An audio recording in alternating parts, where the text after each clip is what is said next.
From the Free Press, this is Honestly, and I'm Bari Weiss. There are no perfect political candidates, but what do you do when both candidates are not just imperfect, but deeply flawed and, according to half of the country, disqualified? We love this guy. He says, "You're not going to be a dictator, are you?" I said, no, other than day one. You were a very staunch defender of President Biden's capacity to serve another 4 years. Right after the debate, you insisted that President Biden is extraordinarily strong. Given where we are now, do you have any regrets about what you told the American people? No, not at all. Not at all. They're eating the dogs, the people that came in. They're eating the cats. They're eating the pets of the people that live there. Well, there was a lot that was done, but there's more to do, Anderson. And I'm pointing out things that need to be done, that haven't been done, but need to be done. We did great in 2016. A lot of people don't know. We did much better in 2020. We won. We did win. It was a rigged election. Is there something you can point to in your life, political life or in your life in the last 4 years, that you think is a mistake that you have learned from? I mean, I've made many mistakes, and they range from, if you've ever parented a child, you make lots of mistakes too. In my role as vice president, I mean, I've probably worked very hard at making sure that I am well versed on issues, and I think that is very important. It's a mistake not to be well versed on an issue and feel compelled to answer a question. We are just 1 week away from a presidential election that will decide if the next 4 years are helmed by Vice President Kamala Harris or former President Donald Trump. I know a lot of people who are still undecided. Some of them work here at the Free Press. These undecided voters have just one presidential debate to reference, and as my friends at Open Debates said in a Wall Street Journal op-ed recently, I can confidently state that we haven't yet seen a real presidential debate this year. Debates have devolved into political theater with combative candidates, biased media, agenda-driven moderators, and a fixation on social media soundbites. This structure fails to deliver the substance voters need. So today, I'm here without the pageantry, the makeup, or the muted mics to host not Trump versus Kamala, though the invitation, if you guys are watching, is still very much open, but two very smart people who represent each side of the choice that we are going to make a week from today. Sam Harris, unrelated to Kamala Harris, is a neuroscientist, philosopher, best-selling author, and host of the essential podcast Making Sense. Today, he will explain why he is voting for Harris. Sam has spoken passionately and consistently on this issue since Trump came onto the scene. He calls Trump, quote, the most dangerous cult leader on earth, and highlights Trump's character flaws. Things like how Trump was found liable for sexual abuse, how he mocked a disabled reporter, how he said John McCain wasn't a war hero, how he called veterans suckers and losers, and if I kept going on with examples here, we'd be here all day. For him, the biggest issue is January 6th, and what he says was Trump's refusal to commit to a peaceful transfer of power. Sam writes, quote, the spectacle of a sitting president refusing to commit to a peaceful transfer of power, culminating in an attack on the Capitol, remains the most shocking violation of political norms to occur in my lifetime. So that's Sam Harris. On the other side, Ben Shapiro, lawyer, co-founder of The Daily Wire, best-selling author of many books, and host, of course, of The Ben Shapiro Show. Ben's going to explain why he's voting for Donald Trump. He argues that we were a better country under Trump and that Trump's policies make us freer, more prosperous, and safer. He says that under the first Trump term, there were no hot wars, no inflation crisis, and far less traffic at the southern border. He makes the case that Trump is not going to be abandoned by the experts, but instead will delegate responsibilities to capable and trustworthy policymakers. He says that Kamala is incompetent and unqualified, and that radicalism defines her. I suspect if you're listening to this show, you know these two names and have listened to them many times before. And I don't think it's an over-exaggeration to say that Ben and Sam are two of the smartest, most influential, and most insightful voices on the American political scene today. Today, I ask Ben how he puts aside Trump's character, or at the very least, how he contends with it, his efforts to subvert an American election, and his lack of inhibitions, especially in a future administration where he could have far less guardrails. I ask Sam how he can support Kamala, who hasn't come out against the faction on the left that supports Hamas and Hezbollah. How can he support a candidate that's flip-flopped on her policy position so frequently, and even, as David Axelrod recently put it, goes to word salad city when asked simple questions? And I ask how each candidate stacks up on questions of democracy, the economy, the border, Israel, Iran, Russia, and Ukraine. All that plus much more. Stay with us.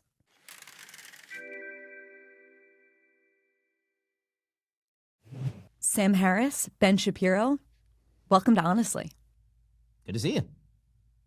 Thank you. Great to be here. Great to see you both. Really, really happy to have both of you.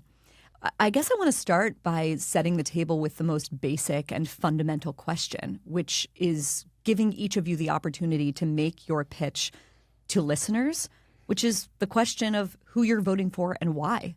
Sam, let's start with you. Well, I think it's no secret at this point that I'm not a fan of Donald Trump's. And I'm voting for Harris. I would, the truth is I would vote for almost anyone over Trump, right? So a lot of this conversation is going to be talking about why I think Trump has disqualified himself for the role of president. And, I'm happy to talk about Harris as well, but I mean, that really is the whole story for me. I mean, this is I would be voting against Trump with more or less anyone, because what I want really is normal politics, right? I mean, the fact that politics has taken up so much of our bandwidth of late, for 8 years, 9 years at this point, is a sign that something's wrong, right? And Trump is at the very center of that. So nothing I say in this conversation is going to come out of a feeling of my own partisanship. I happen to be registered as a Democrat, but I would vote for Mitt Romney at this point. I would campaign for Mitt Romney. I mean, a normal Republican would be absolutely fine with me. So most of what I have to say it really has nothing to do with policy, even. Trump has announced some policies that I would disagree with, and we can talk about those. But the real issue for me is that Trump is the most divisive political figure to appear in my lifetime. And, we should get into the reasons for that. But whatever you think of Trump, right, even if you think he's great, you really can't deny that he brings out the worst in us, right? He brings out the worst in both his friends and his enemies. And Bret Stephens wrote a piece on this recently. So more than anything, I just want this experience of continuous political emergency to end, right? I want that to be behind us. And from my point of view, Kamala Harris, whatever her weaknesses as a candidate, would be just a much-needed return to normal politics, right? And this is, of course, this assumes that if Trump loses, he's not running again in 4 years, right? I mean, then I think that it keeps the emergency alive. But I mean, for all its flaws, the Democratic Party is a normal political party, and the Republican Party is now a cult of personality, which I consider to be actually dangerous. So, that's really my main concern. I don't think any of this gets better until Trump gets out of politics. And to just draw a line under it, let's say the election was between Mitt Romney and Kamala Harris. Would you be voting for Mitt Romney or Kamala Harris? Well, honestly, at this point, I would probably vote for Romney, but that really should not give any indication of how fully I favor Harris over Trump. I mean, I'm all in for Harris, right? I've given her money. I'm going to be honest about what I think her flaws are as a candidate, but there's just my preference is as large as it could conceivably be. But I think Ben and I and you and I agree about many of the problems in the Democratic Party, and yes, I would view a normal Republican as a corrective to that, but I don't view Trump as a corrective to that. I'm sure we'll get into this, but I think everything that Ben and I worry about on the left gets worse under 4 more years of Trump. Ben, let's go to you. Sure, Obviously, so I you're think- not voting for Kamala Harris. You may have noticed, yes. So obviously, I'm coming at this from precisely the opposite point of view. I've given money to President Trump. I've campaigned with President Trump. I brought President Trump to Rabbi Menachem Mendel Schneerson's Ohel on October 7th, where he met with hostage families. So I'm very involved in this campaign. So I'm going to use a bit of a different model. I think that Sam is coming from the point of view that Trump is preemptively disqualified from the race. Just period, start to finish, we're done. And that ends the calculation. For me, the question is, were you better off in 2019 or are you better off in 2024? And the way that I view this political race is that basically you have this strainer that is American politics. That's the political system, and that involves the constitutional checks and balances. It involves the back and forth of politics. It involves the rhetoric. And what goes into the strainer is what the candidate brings to the table. And very often that's rhetoric, that's policy, that's staffing. That's all the mess that whatever candidate brings. And they stuff all of that stuff, that entire cholent, into the strainer. And what comes out the other end of the strainer is the thing that I'm adjudicating based upon. And after the strainer in 2019, what I got was a solid economy, the best foreign policy of my lifetime, a president whose rhetoric I very often didn't like, but who had made the country stronger in a variety of ways. And as of 2024, what I see is an administration, and Kamala Harris is the vice president of that administration, who I believe actually probably has a constitutional duty to get rid of the person above her, who that administration has produced a world that is on fire in a myriad of ways, has produced 40-year highs in inflation, has not, in fact, calmed the waters. I know Sam was talking about normalcy. The reality is that Donald Trump has not been president for the last 3.5 years. And not only have we not returned to normalcy, things seem to have gotten significantly worse. In fact, if we were going to sort of describe Donald Trump's role in American politics, I think that one of the differences between Sam and me is that Sam would sort of declare Donald Trump the murderer of American politics, where I would see Donald Trump more as the coroner of American politics, that things were really, really bad before Donald Trump actually entered the American political scene, which is how he became president of the United States in the first place. And Donald Trump simply being defeated would not make any of that go away because, frankly, it didn't in 2020. And so the calculation for me is very simple. Donald Trump was a better president than Kamala Harris would be, with all Donald Trump's flaws, with all of his excesses. And because we do have a very robust and durable constitutional system, almost built to hem in his flaws and excesses, what that means is that I get a lot of good policy that I wouldn't get with Kamala Harris. I do get a stronger American presence on the world scene with regard to America's allies. I get a better economy. And I think it would serve as a corrective to a Democratic Party that seems to have spun out into a world of damaging wokeness, because the Democratic Party is either going to force itself further into this sort of left-wing corner, or they're going to have to moderate and deal with the reality, which is if they lose to Donald Trump twice in 3 election cycles, there's something deeply wrong that cannot simply be corrected by swiveling further to the left. Ben, you've moved a lot since 2016. In 2016, you wrote a column titled, "I Will Never Vote for Donald Trump." And I want to just read a little bit of that back to you. "I will never vote for Donald Trump because I stand with certain principles. I stand with small government and free markets and religious freedom and personal responsibility. Donald Trump," you wrote, "stands against all of these things. He stands for Planned Parenthood and et cetera, et cetera, et cetera. I stand with the Constitution of the United States," you wrote, "and its embedded protection of my God-given rights through governmental checks and balances. Trump does not. I stand with conservatism. Donald Trump stands against it. I stand with #NeverTrump." What changed in these 8 years for you? Sure, he was president. I mean, the thing that changed is, as you can read there are a number of things that I assumed his presidency would be. And in 2015, 2016, he was, to be fair to me, incredibly unclear about what exactly his policies would be. He was all over the map. And then he was president. And then I could base my next vote on what he would be like as president because he actually was president. So, for example, you mentioned, I say that he was anti-free markets. Obviously, he wasn't as president of the United States. That he would be anti-religious liberty. He obviously wasn't as president of the United States. He appointed justices to the Supreme Court who I generally thought were quite good, right? Which is something that I doubted in that column. And so all you could do is sort of base your forecast for the future on past performance. There was no past performance. There was just the stuff that he had said at that point in the campaign. I can now base my future exposition, my future sort of judgment of what Trump's second term will be like on a first term, because he's already been president of the United States. And so one of the big questions that I have for folks who sort of see Donald Trump as this Hitlerian, Mussolini-esque figure is, if that's true, then why didn't we see that in term one? He tried to do many things. Those things were generally unsuccessful in terms of his excesses. And so the sort of question that I have that people keep bringing up, they'll say, well, he'll try to do the same thing in 2028 that he did in 2020. And the question I have is, what evidence do we have that he would attempt to stick around for, say, a third term? Is that like a real worry that people have?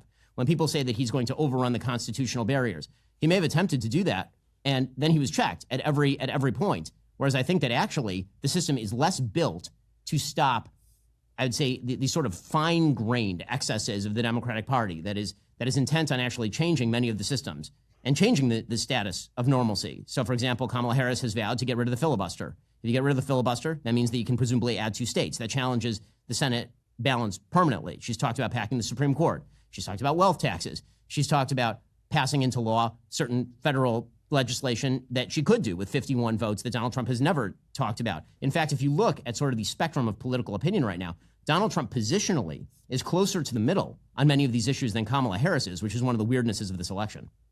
Sam, do you want to respond to that, especially to the question of Ben's point being that, if he was such a strong man, if he had such Hitlerian fascist tendencies, and Kamala Harris has called him a fascist, why didn't he do fascism in his first term?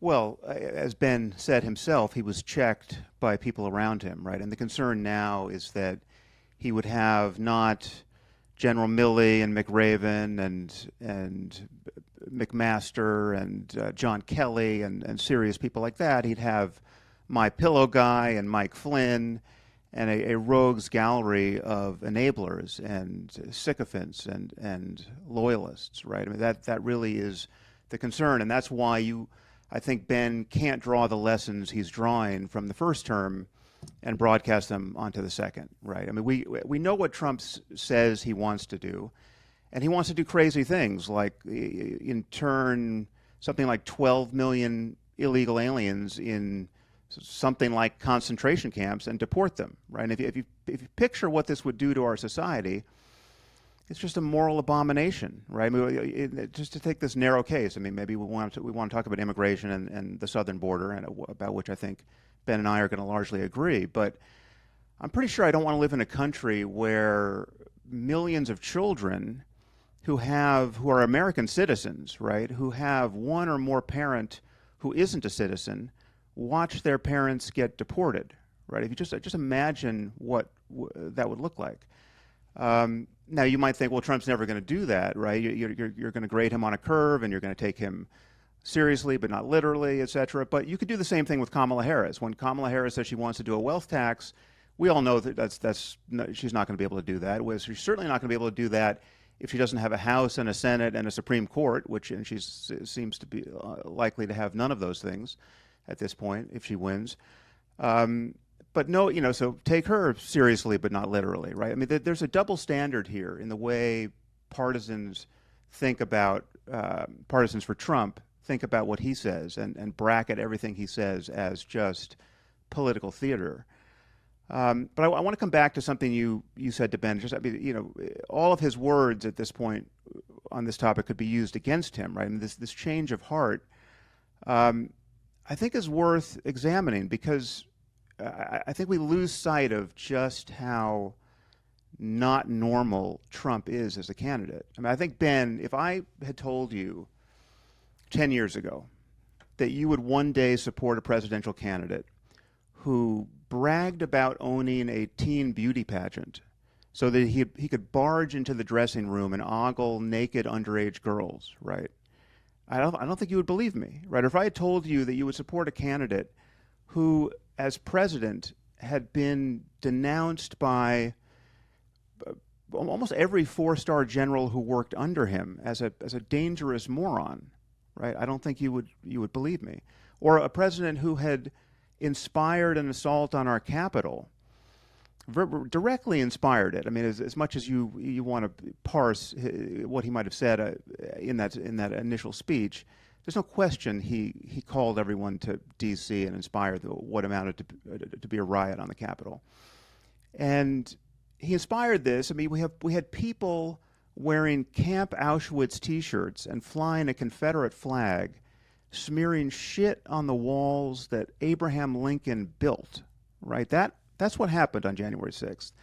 And if I told you that you would support this guy and still support him, a guy who has honored these people, right, who stood by as they were calling for the hanging of his vice president. He just stood by tweeting narcissistic bullshit.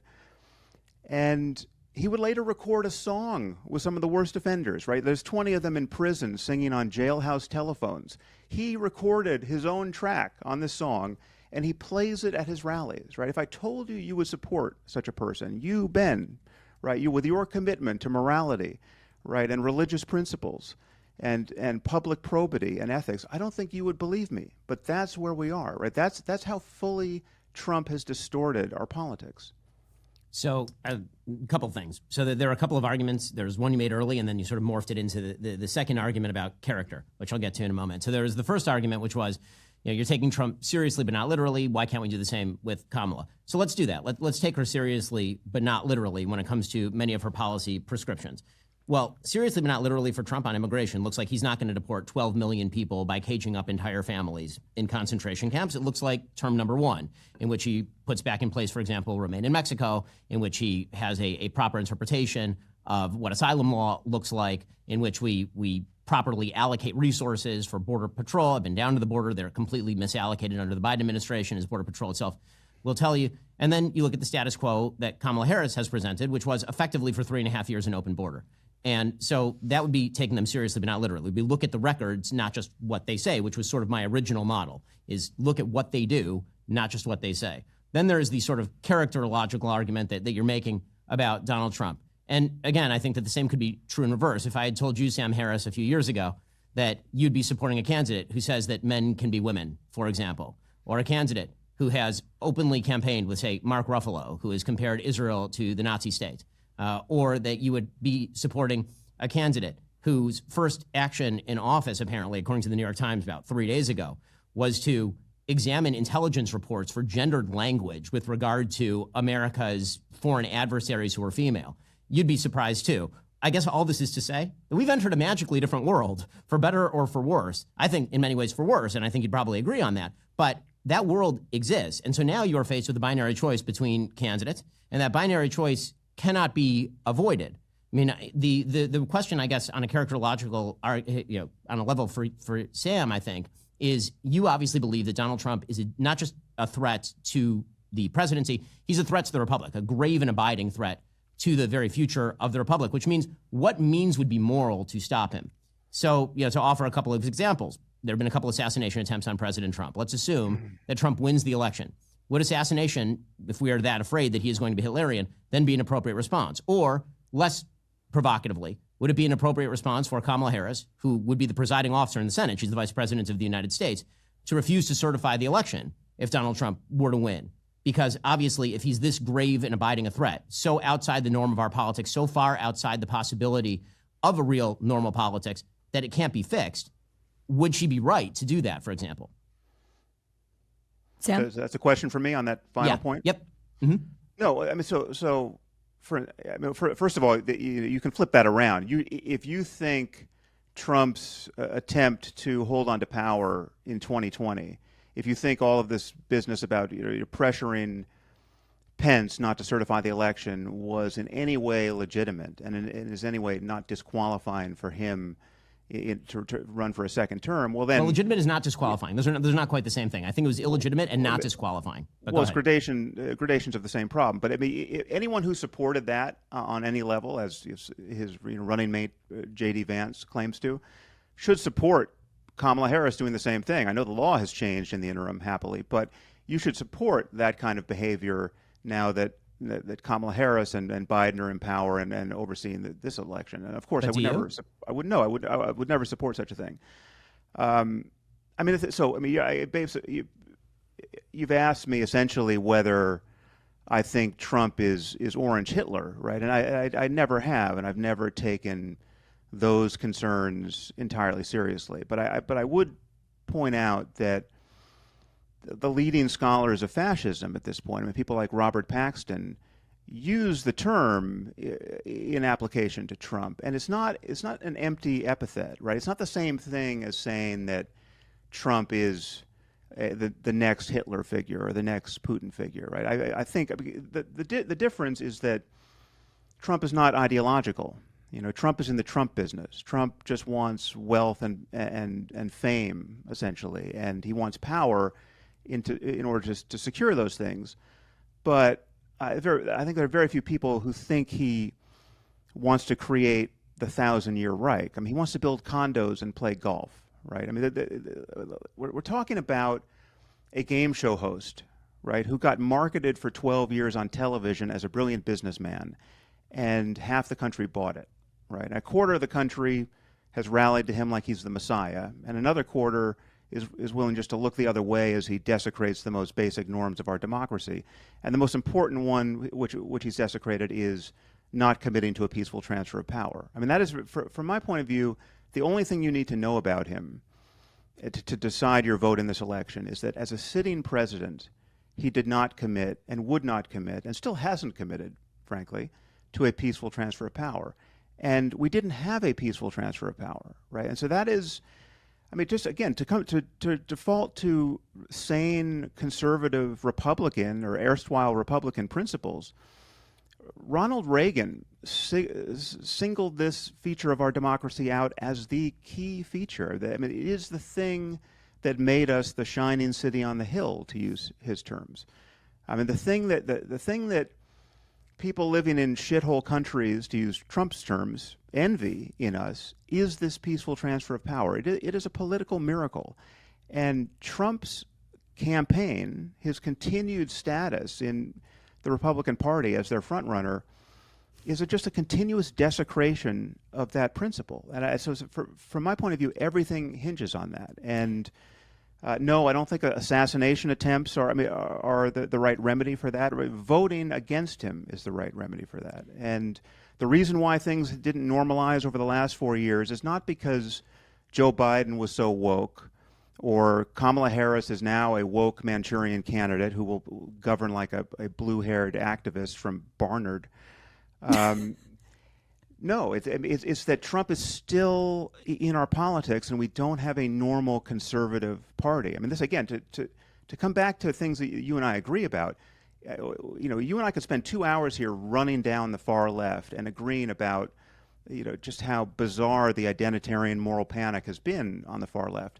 But the problem with Trump and Trumpism is that it seems to justify all of that, right? It adds fuel to all of that, and the reason why the panic is justified, frankly, and again, it extends to Trump's former allies, right? It extends to his former running mate, Mike Pence. I mean, Mike Pence has said that the American people deserve to know that Donald Trump asked me to be loyal to him, to put my loyalty to him over my loyalty to the Constitution, right? That is political plutonium, right? And we should and the Republican Party should recognize it as such. But what we have in the Republican Party is, as I said, a cult of personality and a loyalty test. And you have people like J.D. Vance and even Elon Musk bending the knee in this loyalty test in the most abject way, asserting that they believe the big lie that he really won or might have won the 2020 election. And this is not, it's just not normal, and it's not compatible with the norms of our democracy. And the sooner we wake up from this bad dream, the better. So again, you know, you talk about the peaceful transition of power, which actually did happen because Donald Trump did leave office in January of 2021, and Joe Biden has been president mostly for the last 3.5 years, despite his mental ineptitude over the last. You cannot call January 6th a peaceful transfer of power. Well, that's not when the transfer of power happens. Sam. I mean, people don't leave office on January 6th. People leave office on January 20th. If Mike Pence had obeyed him, we would have had a genuine constitutional crisis. I agree with you, which is, I think, that why Mike Pence did the right thing. And I think that what Donald Trump, the argument that Donald Trump was making between November and January was morally and legally specious. But with that said, there was a peaceful transition of power. But right now on the campaign trail, when Donald Trump is asked, and he was on Joe Rogan a few days ago, about the 2020 election, he still claims that he won the election. What do you make of that? I mean, I obviously disagree with him. I don't think that he won the 2020 election. Also, this is part and parcel. I wish it weren't. But it is part and parcel of a reactionary divide that has plagued our politics since before Donald Trump, frankly. I mean, when Donald Trump won the election in 2016, we then spent 3.5 years of people claiming that Donald Trump was a Russian plant and had been bootstrapped into office by the Russians manipulating Facebook. this sort of election denialism is not. It is ugly. It is bad on both sides. It is. I won't even say that what doesn't Democrats exist on both sides. That's not true. I mean, it's not. If Donald Trump wins this election, I promise you will see election denialism on the left that is incredibly similar to what you've seen from love that Donald you said Trump. that. I wanted to ask you that, and this is a question for you. I'm not going to filibuster, Ben. I just want to ask you, if on election day we have a clear result, right? So there's a landslide in the swing states, and someone really wins, right? If I told you that the losing candidate denied the results of the election and simply would not accept a loss, and even appealed to their most fanatical supporters to come into the streets and just obviously provoked violence on the part of the mob, right? And said, and when asked, what about the Constitution? This candidate said, to hell with the Constitution. We don't have a country anymore. Which candidate am I conceivably talking about? Well, I mean, I think that, given Trump's rhetoric in 2020, obviously what you're talking about is Donald Trump. I don't think that's how it'd be phrased by Kamala Harris. I think that the way that it'd be phrased by Kamala Harris is more subtly. That Kamala Harris, if she loses in a landslide, you think there's a chance that she will not accept the results of the election? Forget about a landslide. How about a close election? Into the streets? How about a close election? How about a close election? Forget about a landslide, because a landslide is... The landslide just makes it perfectly clear. I'm telling you that... Why the necessity for that sort of clarity in an election that's 50-50? Why not actually pick a plausible scenario? The most plausible scenario is that she loses in a very tight election. It's all too and then plausible. She says there's been voter suppression, and then she suggests... It's all too plausible. Ben, it's all too plausible because currently the chance that there will be a landslide in the swing states is about 40%, even though we're at 50-50 between the two candidates. According to Nate Silver, there's a 40% chance that one of them runs the table in the swing states, right? So it's for sure that would be an electoral college landslide. We're not talking about a popular vote landslide in any case. No, right. But, so I'm talking about a clear result, right? Where no allegations of fraud are plausible. Okay, so the most obvious sort of rhetoric that would be used along those lines would be Trump's, and then the rhetoric that would be used on the other side if Trump wins would be that Trump has corrupted the system. The system has been so corrupted that people weren't able to vote properly in places like Georgia, which has been the claim that there was Jim Crow 2.0 in Georgia for years.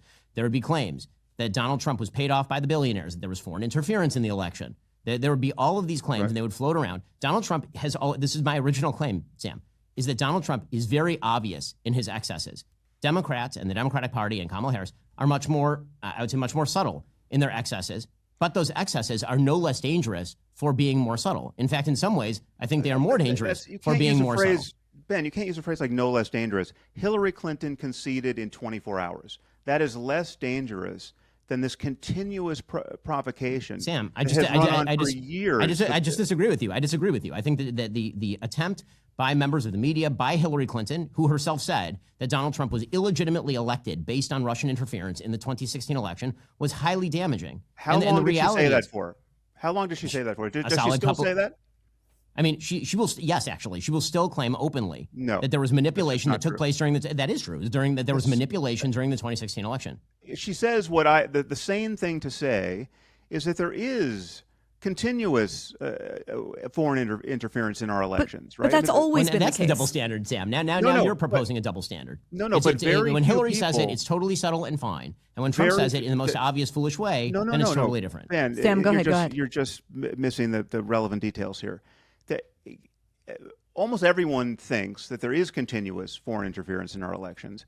Very few people at this point think that it has been decisive and that it was decisive in 2016. I mean, the problem in 2016, it was a much bigger problem, that the internal division was real, and that whatever Russia tried to do on Facebook was amplifying very real divisions that exist in our society, which we should worry about. But I'm not in contact with any Democrats, and I talked to a lot of them at this point, who have burned any fuel over even weeks, much less months or years, worrying that Trump's first term was totally illegitimate because the election was hacked, and I mean what really happened. I mean there were things that seemed decisive that one could regret, like Comey opening the email investigation 10 days before the election, and that functioning effectively as a kind of October surprise, right? I mean, nothing came of it, but it seemed decisive in terms of her poll results in those last weeks. But I mean, her loss was overdetermined, and most sane Democrats recognize that. What you do not have in the Democratic Party is a cult of personality around anyone and a series of loyalty tests. I mean, again, we're so far from the actual ground truth here. I mean, the ground truth is that we know at this point that there were Republicans in Congress, right, who would have voted to impeach Trump after January 6th, but they didn't because they were afraid for their lives. They were afraid that someone in the MAGA cult would come and kill them or members of their families, right? We know this from Mitt Romney, and we know it from Liz Cheney, too. This is not normal, and it's not happening on the Democratic side, right? This is a descent into, if you don't like the term fascism, something very much like fascism. I mean, I would say that this is fascism punching a gaping hole in our democracy, and it is the effect of Trump's demagoguery. So, his Sam, style I of come. politics. You're saying fascism is punching a gaping hole in our democracy, and this is solely due to Trump, and yet you also say that you would not support Kamala Harris if she, for example, stopped the certification of the election. And so my question remains, if Trump is such a grave threat to democracy, then why aren't you treating it that way? Voting isn't enough. I don't treat Kamala Harris as that sort of threat to democracy. Well, I think that Kamala Harris is a threat to many of the institutions. I'm not going to burn down the village. I'm not going to burn down the democracy in order to save it, right? So I'm not in favor of political But your argument is that it's assassination. ending under Trump. But your argument is that it's ending under Trump. I can well imagine that our institutions are strong enough to weather a second Trump term, right? I don't think we're going to be. It's not going to be the Third Reich, and again, I don't think he has those kinds of aspirations because he's such a small figure in the end, right? He's not a man of ideas on any level, right? So as far as I can tell, he believes almost nothing. But the crucial problem for me is that he doesn't seem to recognize that we have an interest in the maintenance of world order, right? He's a completely transactional figure. He cares about his relationships, right? And I think he probably cares about his relationships to foreign leaders to a degree that could border on treason in certain circumstances. But it's just insane that we had a president in him who said he trusts Putin more than our own intelligence agencies, right? And then he shared top secret information with Kremlin officials in the White House because he just couldn't keep his mouth shut. He was literally just gossiping about intelligence secrets related to ISIS, and the Israeli intelligence went crazy over this, right? He's not a serious figure. Well, can I respond to that one? Yes, and then I'll jump in. Because this one's actually kind of fascinating. So now we've shifted sort of topics into foreign policy and maintenance of world order and vision of the world. And this is the part where it seems rather incredible to me to support Kamala Harris as somebody who has a vision of a functional world order. The reality is that when we talk about Donald Trump, I think that in some bizarre ways, Trump and Harris are sort of photo negatives of one another in the sense that Trump appears on the surface very unserious and he says a lot of bloviating and silly things. And then his foreign policy actually is rather serious. And Kamala Harris appears to sometimes, when she's not word salading, say serious things, and then her foreign policy is deeply unserious. So you'll have Donald Trump and he'll say stupid things or bad things where he will say something about ISIS to the Russians. Or declassify top secret things in real time. Or you could theoretically have the Biden-Harris administration staffed by people who full-on leak Israeli intelligence plans in the middle of a war to the Iranian government such that it is printed. You may have such an intelligence crisis, in fact, that the Israeli government stops sharing intelligence with the United States specifically because every time they do, it seems to be leaked to the front pages of the New York Times. You could have a foreign policy that is so deeply in hock to America's enemies that in the middle of an existential war in which Israel, for example, is fighting 7 different border wars from 7 different sources, you have the Biden-Harris administration slow-walking aid, threatening a cutoff in aid for supposedly humanitarian reasons, all while Kamala Harris seems signally unable to, for example, have a Sister Soldier moment with pro-Hamas supporters in her own party. Right? And then I'm supposed to feel that Donald Trump is the threat to world order. And the reality is that Ukraine was invaded under Kamala Harris and Joe Biden. It was not invaded under Donald Trump. Donald Trump, here's the thing about foreign policy that's really funny. foreign policy is widely perceived as a game of nuance and complexity, when in reality, foreign policy is not all that complex and not all that nuanced. Very often it amounts to, if you cross this line, I'll punch you in the face, or I'll support people who do. And that actually is something that Donald Trump understood quite well, which is why he was able to achieve the best record in the Middle East of any president of my lifetime, while the pseudo-sophistication of the Biden-Harris administration has achieved the most massive conflagration in the Middle East in my lifetime. Okay, well then I'll ask you a not nuanced question. Sure. That should be simple enough to answer. Who do you think Putin wants to win the election? I don't know who Putin wants to win the election. I'll be honest You, with you. I you really have don't know. no intuitions about this? No. And the reason that I have no intuitions about this is because I don't think that Donald Trump knows his own policy on Ukraine. I don't think Putin does either. Donald Trump is But wildly it's not just unpredictable about Ukraine. Ukraine. I mean, as you know, Putin is behind much of the chaos. You could argue. Sam, who does almost all Iran of want to win the chaos election? in the Middle East? Iran has been actively intervening in the election on the side of Kamala Harris. We know this. The intelligence community has said this. They actively hacked the Trump campaign. Okay, I want to get deeper into foreign policy in a second, but I want to stay on the character question for a few more beats. The word that's come up in this conversation a few times, fascism or Nazism, it's in the air this election on both sides. There was a Trump rally at Madison Square Garden yesterday, and you had the spectacle of MSNBC literally playing clips, I'm not exaggerating, from the Nazi rally that happened at Madison Square Garden in 1939, saying that there was a direct line between the two things.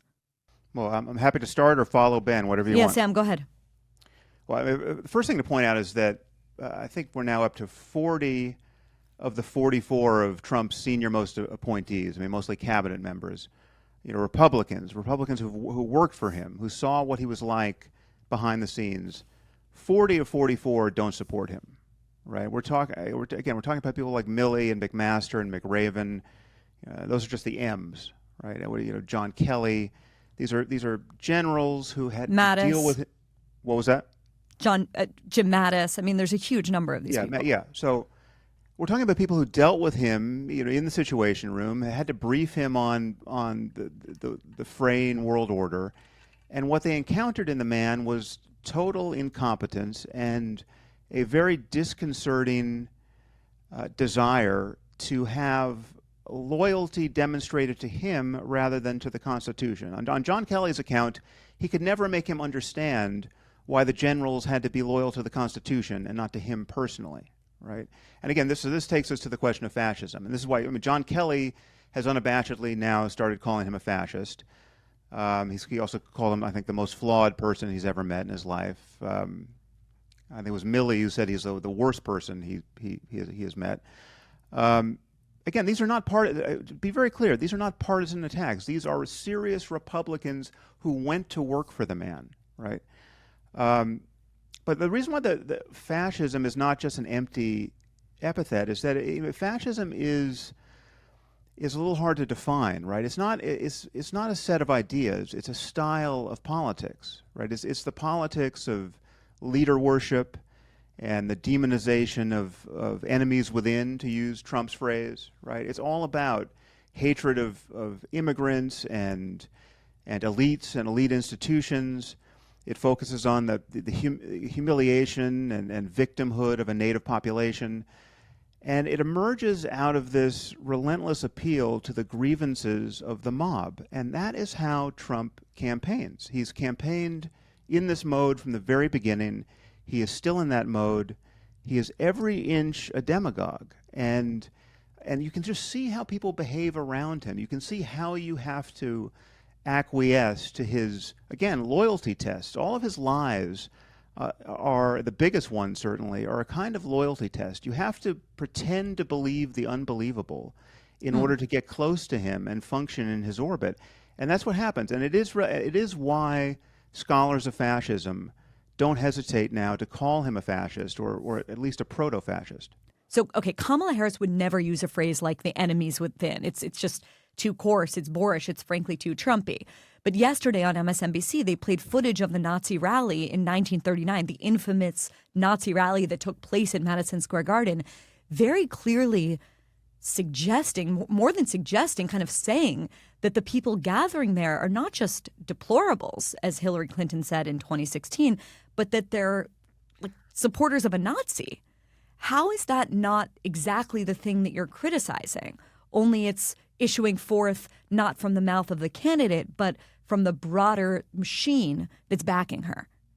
Well, I mean, it's just another. I didn't see the broadcast or the quote that you're referencing, but I mean, the way that lands for me is that is just a way of whinging and worrying about this very phenomenon we're discussing. I mean, just how not normal it is to see this expression of politics in America.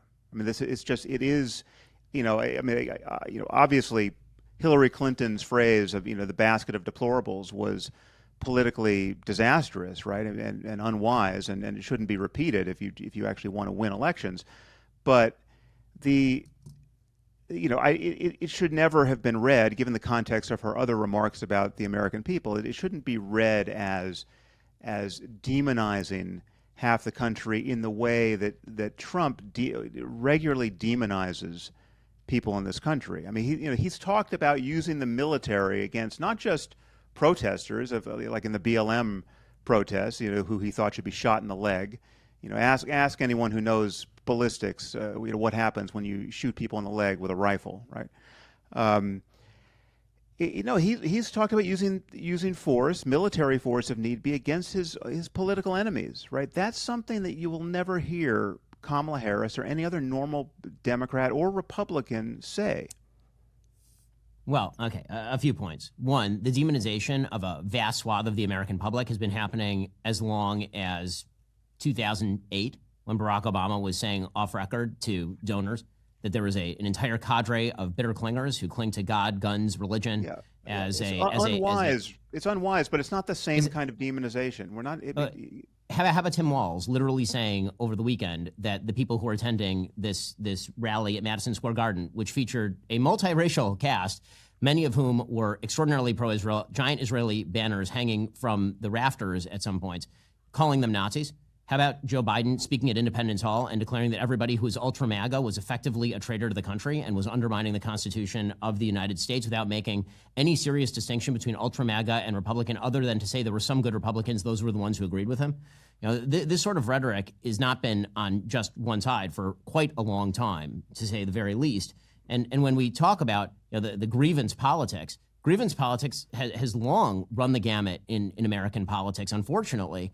And going all the way back to, on a class basis, John Edwards in the Two Americas speeches he was making in 2004. So it sort of depends on how you're defining all of this. And none of that is to make light of the sort of rhetoric that's being used in these campaigns. I think one of the most disastrous things, actually, is the ratcheting up of the political rhetoric on both sides, to the point where you have people on both sides saying things like, we're going to be in a civil war soon, we're going to be fighting each other, which is, of course, not true. But that sort of rhetoric is not coming from nowhere. And unfortunately, I think that one of the tendencies when people look at Trump is to pretend, again, that politics sort of sprang into existence when Trump came on the scene in 2015, 2016, rather than seeing him as a reaction to a pre-existing politics that existed in America. Again, if we want to get into the sort of origins of where we think the country started to break down, a lot of people on the left will put it on Trump in 2015, 2016. I would say that actually the campaign that broke the country was 2012, when you had a less popular incumbent who had run as a great unifier in 2008 and as a racial unifier in 2008, run in 2012 on a very left-wing agenda in which he essentially tried to cobble together a coalition of the dispossessed in sort of the phraseology of people like Roy Teixeira and single white women in order to win an election. And I think that sort of broke the way that politics was done in the country in a unique way. I think Barack Obama has escaped a lot of culpability for the breakdown in our politics, especially because typically whoever becomes the president is a reaction to whoever was last the president. But again, putting all of that aside, this kind of one-sided notion that the people being demonized are all enemies of Trump, as opposed to Trump supporters, is to miss the point, which is that an enormous number of Trump supporters have absolutely been demonized by the media, by the left, by entire industries, where if you said for many years that you were voting for Trump in many industries in the United States, you literally could not get a job. This has been a serious problem in, for example, Hollywood.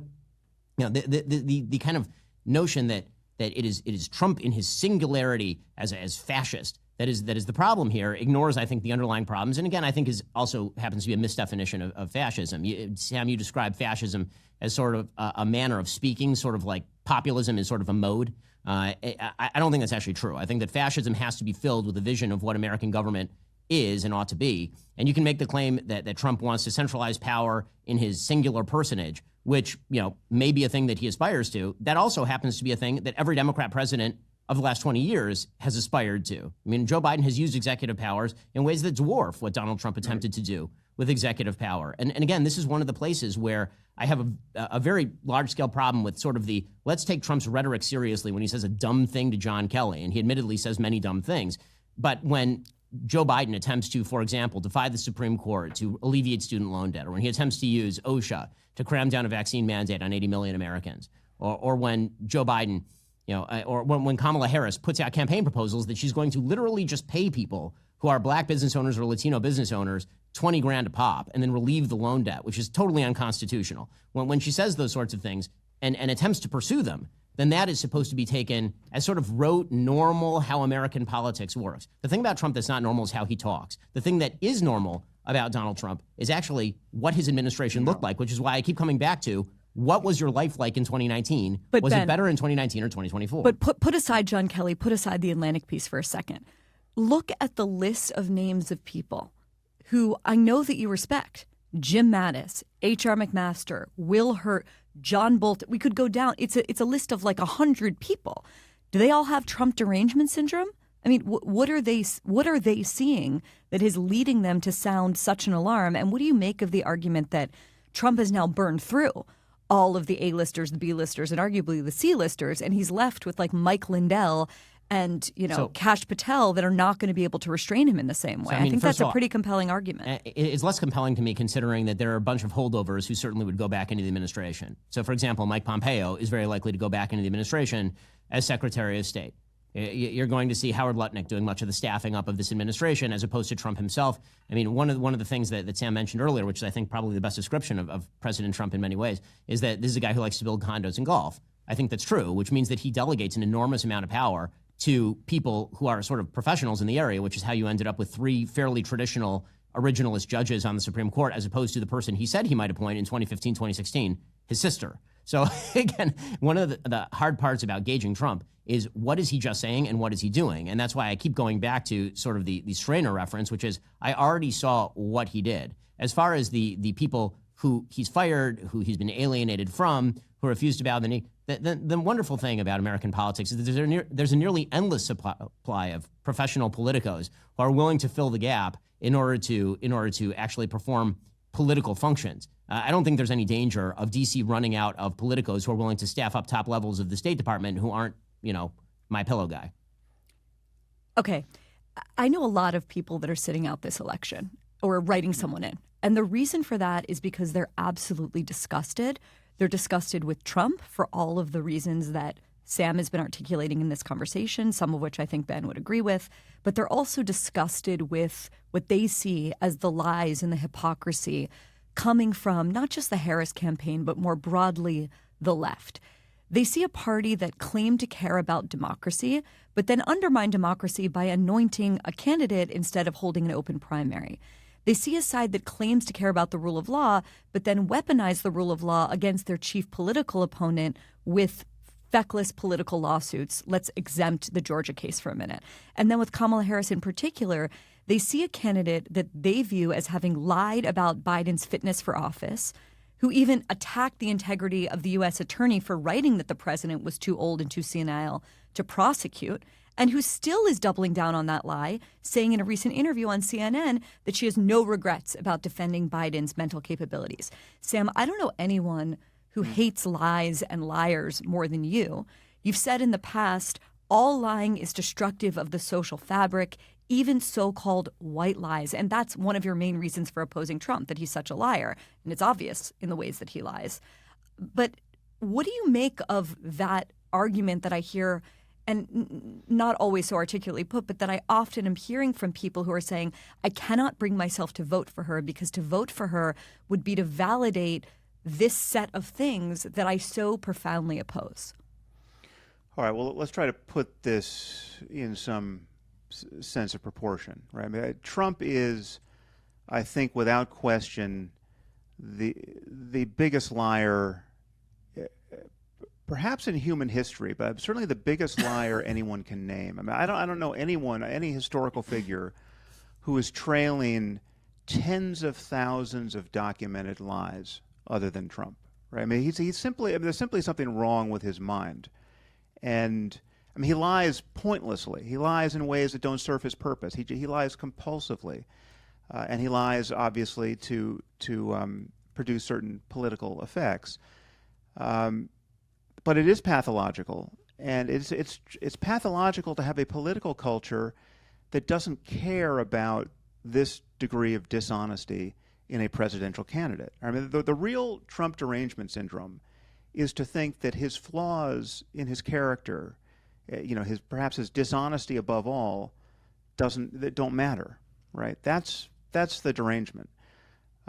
So if we were going to decide this election on the basis of honesty and personal integrity, this is simply nothing to talk about right now. If you want me to run through the evidence of lying on Harris's side, I'm happy to do it. I mean, I think some of what you're calling lying is not so clear cut, right? I mean, I think there are multiple ways of describing what's happening with Joe Biden, which don't cash out to clear lying on the part of the people who, until the 11th hour, insisted that he was a viable candidate, right? I mean, there was, for instance, just neurologically speaking, I'm not a clinician, but I can well imagine that this apparent contradiction that Kamala is faced with and hasn't figured out how to answer is not such a contradiction. I mean, the contradiction is this: if someone asks her point blank, well, if President Biden isn't fit to run, and we've decided he isn't after that debate, and because look, you're running for president, why is he fit to govern, right? Who's governing? Who's in the Oval Office right now? If it's a man who can't campaign, how can he run? If it's a man if he can't campaign, how can he run the country? Now that's very easy to say, and it kind of lands well, but neurologically speaking, I don't think it's necessarily true. I have this on the authority of people who I've never met Biden, but I know people who know him. I know people who spoke to him even, toward the end of his campaign. And there's a difference between being able to perform in public at a debate and being able to being compos mentis given enough time in a long conversation about decisions that have to be made. And I can well imagine that while he's obviously not fit to campaign, and much less debate, that if you get him in the Oval Office and you ask him about, what should we do about Iran, he's of sound mind, and he was never a great speaker. And what you meet in him is somebody who can still govern, right? Now, is it ideal that someone that old be in that position of power? I don't think so. But look, Trump would be 82 at the end of his term, right? We've got another old guy seeking power. So I think I'd be the first to say that we should age test the presidency at a certain point, or at least give cognitive tests to people who are of a certain age. But again, I think there's probably some daylight between how Biden shows up even now in the Oval Office and how he shows up on our television sets as a totally moribund figure, and as someone who can't campaign for the presidency. So you don't think, Sam, the people around Biden covered up his mental condition knowingly? Well, yes, but what they're covering up, again, this is not, I don't have any inside knowledge here, but I have a sense that this seems quite plausible to me, right? What they're covering up is the fact that he's getting worse and worse as a candidate, right? He was never a great candidate. He was never a great speaker. He's not someone who can speak extemporaneously like Ben Shapiro, right? I mean, it's just not, that's not how he was ever wired. stuttering, whether his stutter was the problem or not, he's just not a great speaker. And Kamala Harris is not a great speaker. But I think what they were covering up is, okay, yeah, he's lost a step or two or three, but we have no alternative now. We're locked in. The process is over, right? He's the candidate, so we got to make the best of it, and we got to figure out, how to get him in front of the camera at the right hour of the day so that he doesn't look like he's going to fall asleep. And that I could imagine was, one long emergency, or it certainly became one at the end of at the end of his campaign. And the debate, what the debate did is made the entire country realize, all right, this is totally unsustainable. But it's not the same thing as knowing that this is a weekend at Bernie's presidency, and there's no one in the Oval Office, and the country's being governed by functionaries whose names we don't know, right? That is not plausible to me. But yes, I think it would be good to have a younger president. There's no question. But for the people who say, just to follow up on one aspect of that question, who say, I would have loved an alternative to Donald Trump. I would love to have voted in an open primary for someone that I preferred rather than have Kamala Harris foisted upon me. Do you think that's a legitimate gripe? Or you think it's legitimate, but who cares in relationship to Trump? It's a completely legitimate preference. It would have been my preference. I think we would have a stronger candidate. I think Kamala herself would be a stronger candidate now if she'd gone through that process. I mean, one of the things she's suffering is just the fact that she had to hit the ground running at 1,000 miles an hour, and we're witnessing all the kinks in her campaign get worked out when a campaign should be closing the deal, right? So I mean, that's just, she would have been stronger had she prevailed and became the candidate through that process. But I think it was not fascism that delivered that circumventing of a primary. It was the Democratic Party did what it did, right? They didn't disenfranchise half the nation. I mean, that was not what was happening. But was it an ideal process? No. I think the distinction maybe between the two of you when it comes to the question of Trump and his relationship to truth is that, Sam, you see Trump as being a liar, and Ben, you on balance see Trump as a bullshitter. And there's a kind of a difference between the two.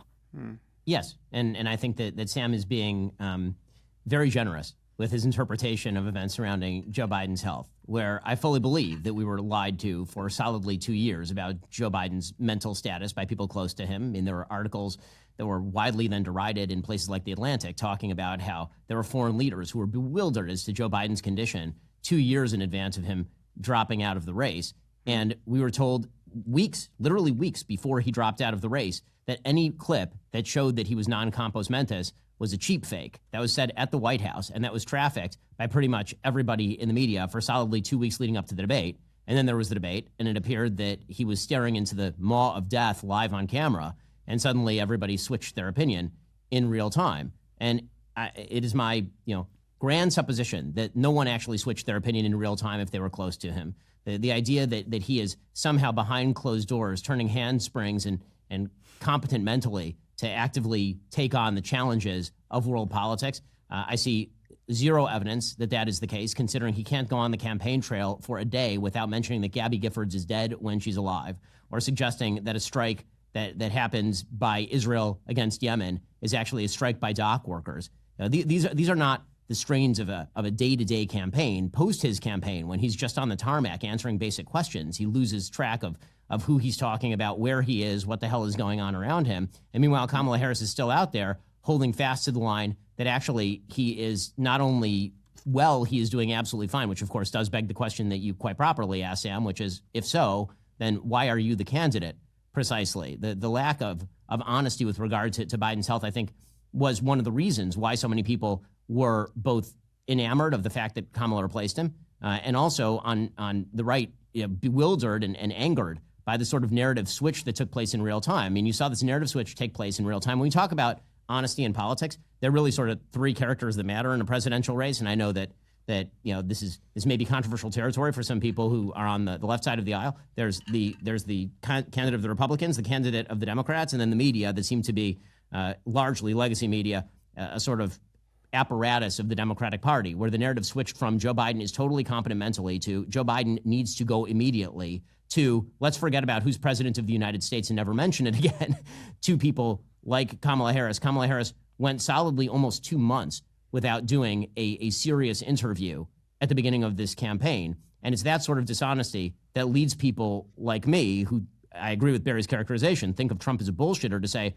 which are the bigger lies? Trump jabbering about his golf game, or the fact that we've been lied to about the health of the president of the United States, or the fact that we've been lied to. Actually, it's interesting that you raise golf, because honestly, if you're a golfer, only a serious golfer can understand how aberrant it is for him to lie about golf. I mean, golf is this one sport that, to a degree that again, it seems completely bizarre, is all about honor and integrity. I mean, if you're Tiger Woods at the Masters and you've won the event and you fail to sign your scorecard when you walk into the clubhouse after the event, you lose the event, right? I mean, that's golf, right?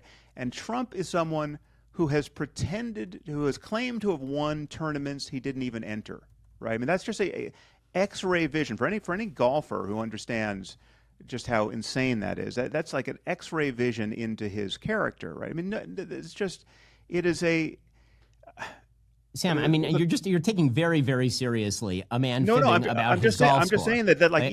even the things that you think are totally superficial give you a tremendous amount of unflattering information about the man. I mean, he's just. There's actually something deeper to say about the golf thing. So, funnily enough, so I was talking with a friend from abroad, and we were discussing the bizarre debate between Trump and Biden, in which they started discussing their various golf games, which was the most amusing thing I've ever seen in a presidential race. Mortifying. It was incredible. Politics. I thought it was hilarious, and not only did I think it was hilarious, I thought it actually said something far deeper and more interesting about the state of American politics, which may be why. I think that there may be a difference in the level of sanguinity between Sam and me when it comes to the health of the republic. So the way that I saw that, there's two ways to see that. There's glass half empty, which is you have two old men jabbering about their golf game. And then there is the sort of glass half full perspective, which is we are such a powerful and durable country that we can put two 80-year-olds on a stage jabbering about their golf game to one another. And whichever one jabbers worse, we will make the president of the United States. And you know what? We will still be the most powerful country on the face of the earth, and everyone will love it. Because that's the reality. The institutions of the United States are incredibly durable. I mean, this is something that whenever we hear about, the threat of Trump, and I hear from the right too. You'll hear from the right the sort of statement, this is the last election. And I've ripped on it when the right says this. I don't like this. I don't like when Trump says it. I don't like when any politician suggests this is the last election. Elon Musk is saying that every single day right now. And I don't like when Elon says that. I think that that's wrong. I don't think that this is the end of the republic if Kamala Harris wins the election. I think that if Kamala Harris wins, then people on my side of the aisle need to go back to the drawing board and figure out new strategies on how to thwart whatever her agenda is. But because my view of American politics is that it will continue and the institutions are durable, that means that my choice really becomes about who do I think is going to best function inside those durable guardrails that are most likely going to hold back most of the excesses, if not all of the excesses of the candidates, and who is going to be more professional at manipulating those guardrails. And I think that Trump's amateurism and lack of professionalism when it comes to manipulating those guardrails in some ways is a point in his favor, as opposed to the professionalism of the Democratic Party on this sort of stuff. Well, speaking of jabbering on, I find Kamala to be a fascinating candidate because it feels sometimes like she's being scripted by Armando Iannucci. I just want to read two things that she has said recently. She was at a town hall with Anderson Cooper, and he asked, how can we differentiate your policy beliefs from Biden's? Not exactly a difficult question. This is what she said. Well, there's a lot that was done, but there's more to do, Anderson, and I am pointing out things that need to be done but haven't been done but need to be done. I could do a dozen of these right now, and, when you have a Democratic grandee like David Axelrod, not exactly a simp for Donald Trump, getting on television and accusing his candidate of going to word salad city, you kind of can come to understand why some people are choosing the comprehensible bullshit of Trump over the incomprehensible Kamala Harris. At least that's when I'm listening to her, I'm like, what is this person actually standing for? What is she actually saying? What is the positive vision here beyond I'm not Donald Trump? And maybe I'm not Donald Trump is enough for a lot of people. But I'm watching her obsessively looking for that positive vision, and I'm not seeing it. And Sam, even in the beginning of this conversation, I asked you, why are you voting for Harris? And the answer amounted to, because she's not Donald Trump, which I get. But help me see, what is the positive vision there beyond the fact that she's not him? Yeah, well, as I said, not him is really enough, and it should be enough, because again, for me, it all falls out of the big lie and not committing to a peaceful transfer of power. I mean, that is so destructive of the health of our democracy that I just think there's nothing else need be said, right? And I wonder, if not that, what Trump could do that would disqualify him in Ben's eyes, right? I mean, perhaps Ben could tell us, but for me, that's if he more than used SEAL enough. Team 6, if he used SEAL Team 6 to kill his political opponents, I think that'd probably disqualify him. Well, here's something that might be disqualifying that has not yet come up in this conversation. January 6th happened 4 days after Trump called the Georgia Secretary of State to say, I just want to find 11,780 votes. Let me repeat that. I just want to find 11,780 votes. To me, that's arguably worse than January 6th. How does that get a pass? Okay, so it's not that gets a pass. I mean, obviously, there's an ongoing court case regarding it. Now, there's always a matter of interpretation when it comes to President Trump. There's the interpretation where he's asking the Georgia Secretary of State to falsify 12,000 votes in order to overturn the electoral results in Georgia. And then there's the interpretation, which I find frankly more plausible, which is that Donald Trump actively believes in his mind that there are a bunch of votes that are hidden in Georgia, and he believes that those votes can be found if the He search just wanted goes on long enough. 11,000 of them. All he needed was 11,000. Well, yes, because that would achieve the victory. He doesn't care about finding the other 40,000. Have you listened to that audio recently? I have. I have listened to that audio, actually. I mean, it is so unseemly to have a president I'll agree with you on even make unseemly, that Sam. call. I have a question for you, really. But it's a little bit like the difference between lying and bullshit. Is it unseemly, as I think Ben would agree, or is it? Yeah, go on. Right. So I mean, but this is one of the questions actually that I have for Sam. So let's assume that everything that you're saying is true, right? Let's assume that Donald Trump is, a fascist and a threat to the republic and all this sort of stuff. So 48% of the American population is going to vote for him. Half the American population that votes in this election is going to vote for Donald Trump. What does that make them? You said earlier that you don't think that it's a good idea politically to label half of the American public that. Yeah. But does it mean that anyone who supports Donald Trump in order to say stop Kamala Harris, or because they like what he did as president as opposed to Kamala Harris, does it make them fascists? Does it make them sort of the true threats to the republic? How would you characterize those people? Well, obviously there are different cohorts, right? I mean, there certainly are some fascists or aspiring fascists and actual Nazis in our society, and they are all in Trumpistan, right? So there are those people. I don't spend a lot of time thinking about those people, but quick corrective: Nick Fuentes has apparently endorsed Kamala Harris. I'll just put that out there because Trump is too philo-Semitic for him. But yes, we can double click on that, and it's not going to go well for your side of the argument. But we're both worried about anti-Semitism, and that we know it exists on the left and the right. But the really scary anti-Semitism, the anti-Semitism that would give us, Timothy McVeigh style terrorism and violence in America, is on the right. Right? We might be more annoyed by what's on the left, but if I told you that someone went into a synagogue this week and just murdered 20 people at random, and that person was not a jihadist, if you had to guess whether it was someone on the far right or some blue-haired person who'd gone to the Ivy League and was anti-Semitic in that vein, you like me would win money all day betting it was coming from the far right, because that's where the genuinely scary anti-Semitism is. And then some of that is wrapped up in this populist phenomenon of Trumpism. But no, there are many people who are just low information voters. There are many people for whom wokeness and far left identity politics has become a single issue, the single issue around which they're going to react, which I understand. I mean, I've found it as galling as you have. It just hasn't subsumed everything for me. I've kept it in some proportion with other things that worry me. But it's not a to recognize how pathological Trump is, to recognize the message we are being given by the Republicans who have been close to him, who ad nauseum will tell you he's unfit to serve. His behavior, his manifestly dysregulated behavior, where he seems to have nothing but contempt for our allies and nothing but praise for our enemies, right? And I mean, the fact that he, while professing to be strong, is so obviously weak in that he's so easily manipulated by flattery, right? All you have to do is flatter him, and he's your guy. I mean, I know you think.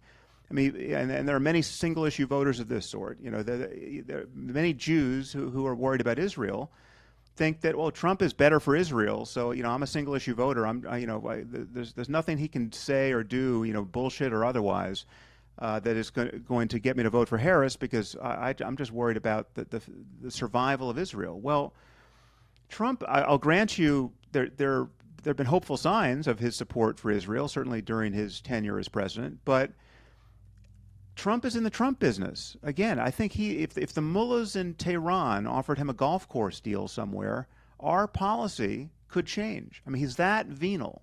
He's that uncoupled from any sane concern about international order. And he's that unprincipled. And so I just think there's a corruption that runs, all the way through the man that does not make him a reliable ally to anyone.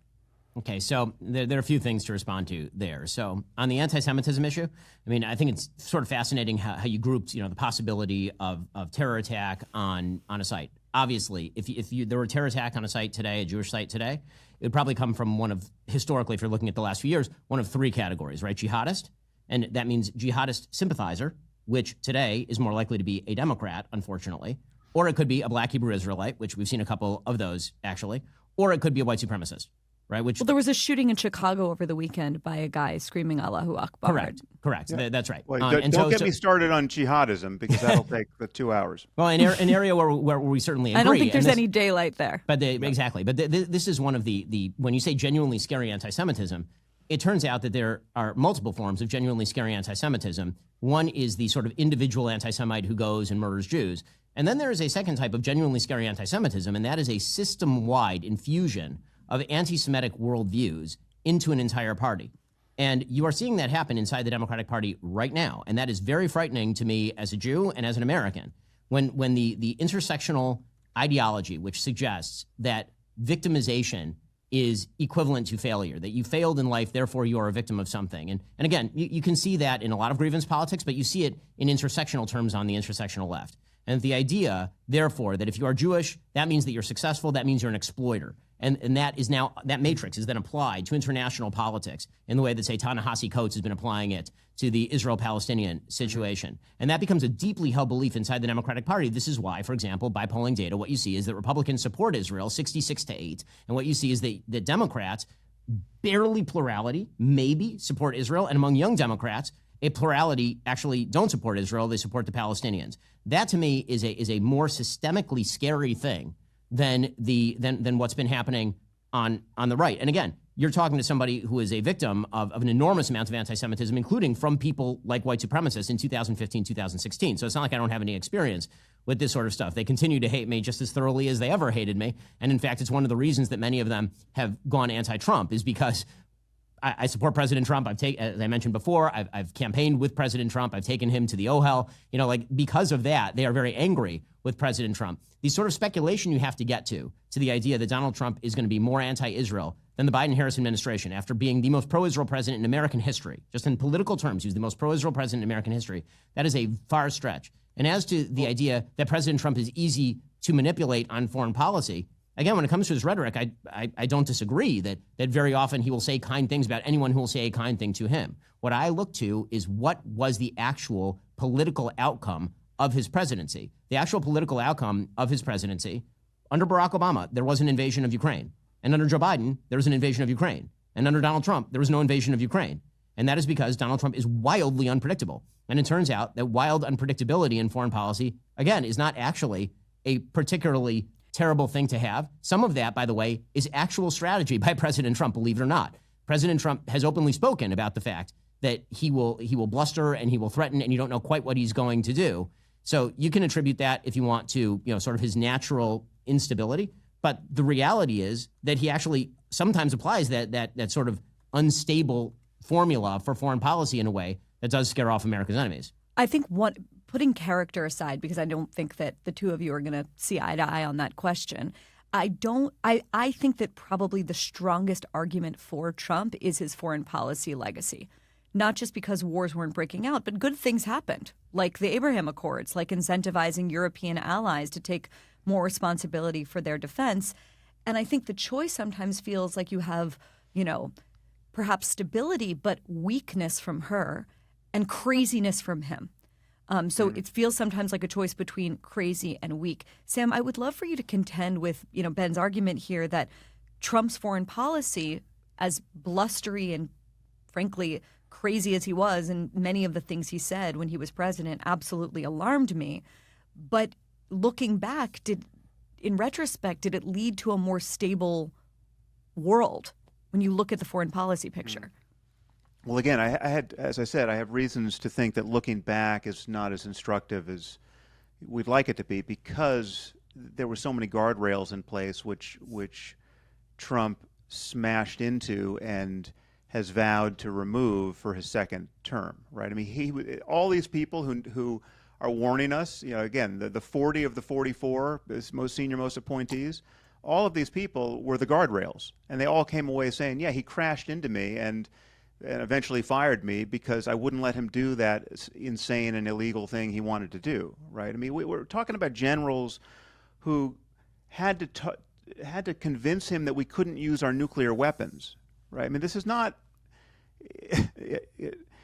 a normal situation, right? This is a Trump is somebody who thinks that you can stop wars if all you need to do to stop a war is to bring in some wheeler dealer from Queens and negotiate it like it's a condo renovation, right? I mean he's just this is all bullshit. Yeah, I mean bullshit is the right word for much of what comes out of his mouth. And yes, I'll grant you that he can seem crazy and unpredictable, and because he is somewhat crazy and perhaps unpredictable, but he's not all that unpredictable. I mean, he's predictably bent around by flattery. I mean, you can be as odious a person as the leader of North Korea that's kept his entire society in what is effectively a prison camp, and all you have to do is flatter the man, and he will claim to be in love with you, right? And as far as an ally with Israel, I mean, he's just like, if memory serves, Trump's first utterance, public utterance after October 7th, was not some completely sane and compassionate expression of solidarity with Israel. It was some petty criticism of Netanyahu because he had felt slighted by Netanyahu. I mean, he's the guy who, when the Twin Towers came down after 9/11, he jumped on the radio and said, and many people say I have the tallest building in New York now, right? I mean, that's the man. Right, that's the man who we've already elected. But from a policy perspective, do you think a Harris administration would be better on Israel than a Trump administration? I do, because it would be staffed by sane people, and what we have.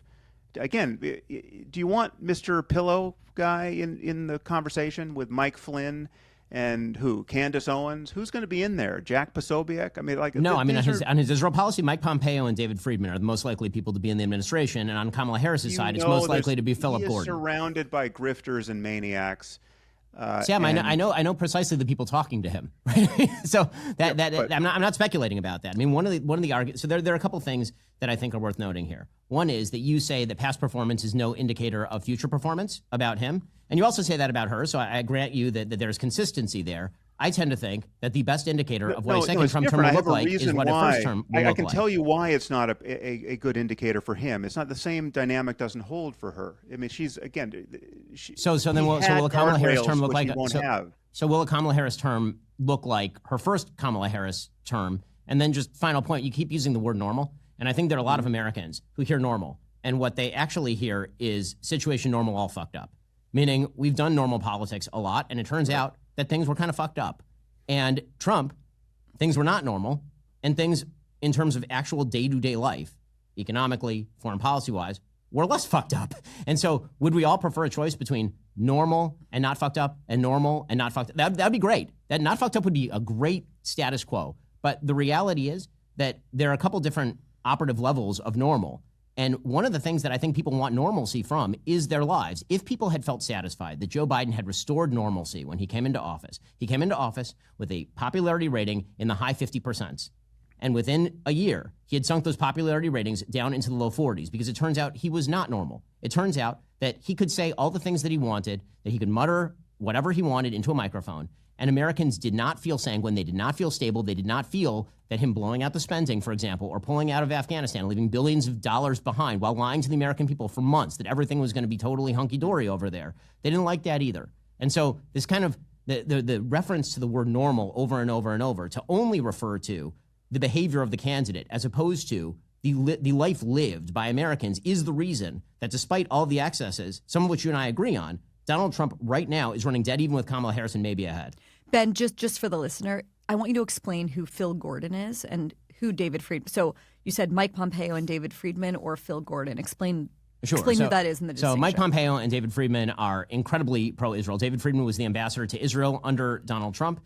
It was David Friedman and Mike Pompeo who worked with President Trump to, for example, broker the Abraham Accords along with Jared Kushner. They also helped move the U.S. Embassy to Jerusalem, a pledge that had been made by both parties and then failed by both parties until Donald Trump became president of the United States, who acknowledged the territorial sovereignty of the Golan Heights by the state of Israel. Phil Gordon is a foreign policy advisor to the Kamala Harris campaign.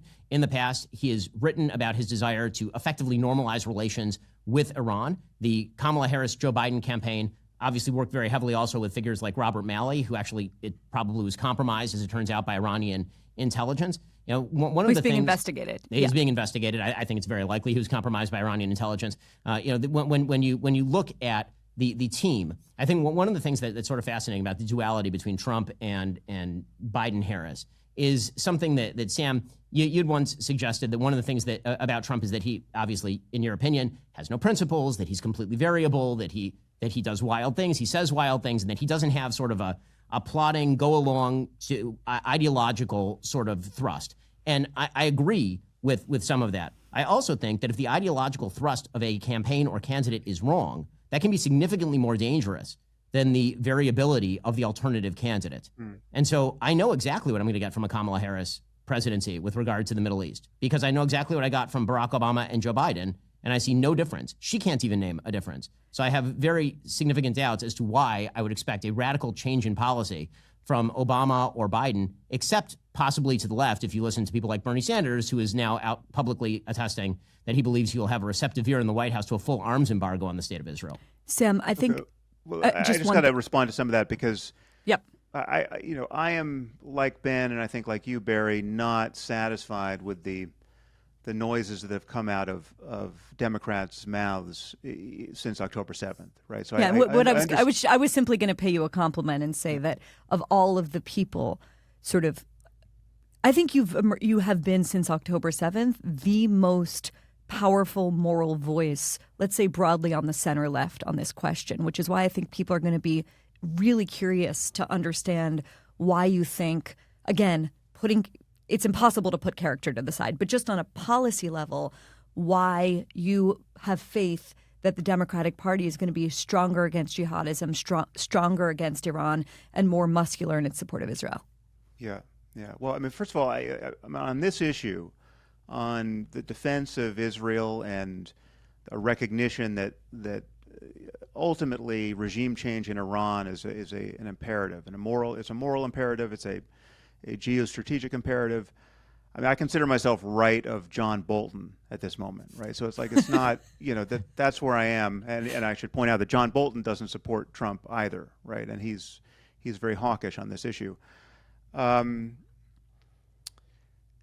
Listen, Harris has an impossible task. I mean, if she loses in next week, we'll recognize that it was in fact impossible. But she has to hold this, or seem to hold this coalition together, and the coalition includes a lot of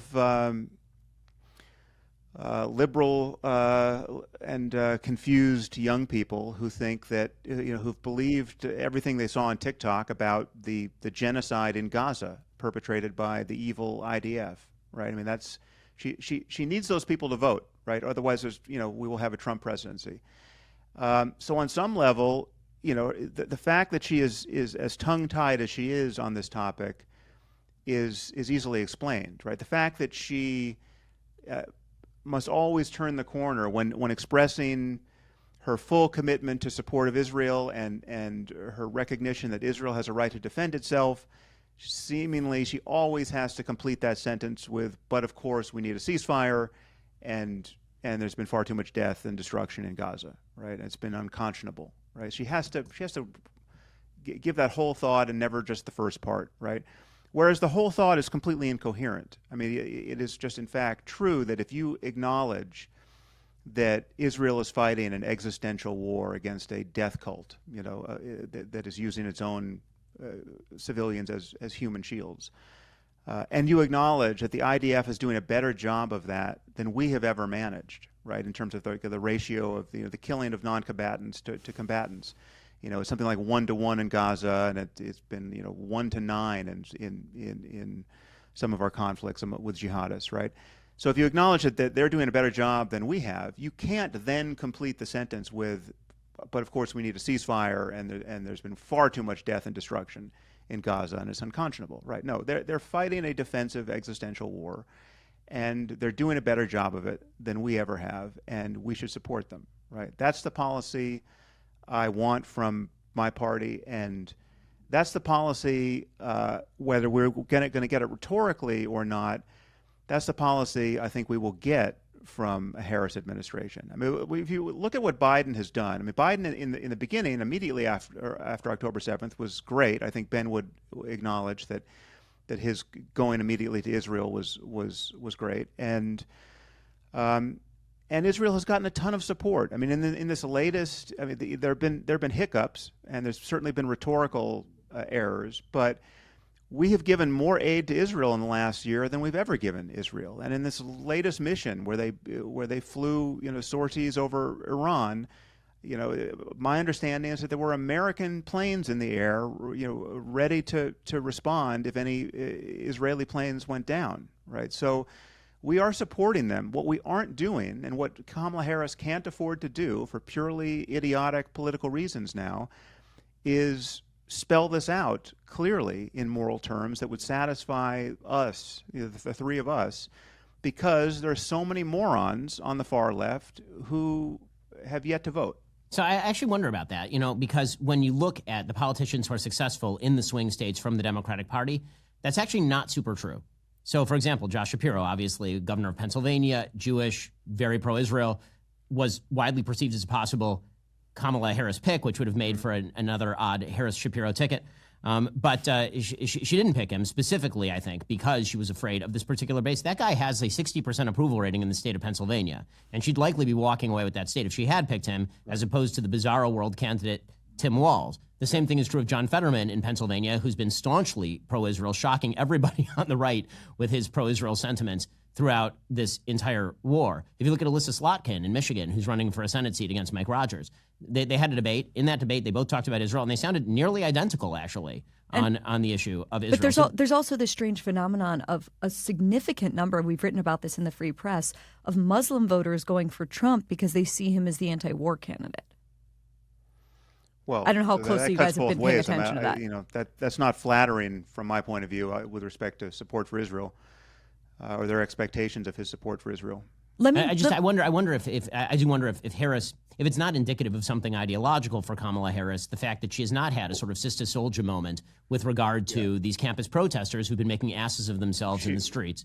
She should have. I mean, she should have. I mean, I view her not picking Shapiro differently, and here I believe I have some behind-the-scenes knowledge of what actually went down there, and I don't think it was because the fact that he's Jewish was perceived as a liability. I think it was much more a sense, one-on-one when she was vetting them, that he wasn't a natural number two. I mean, he ran the risk of upstaging her. He wanted a real portfolio whereas Walz didn't come in as that with that kind of ambition, and she was more comfortable with him for understandable reasons.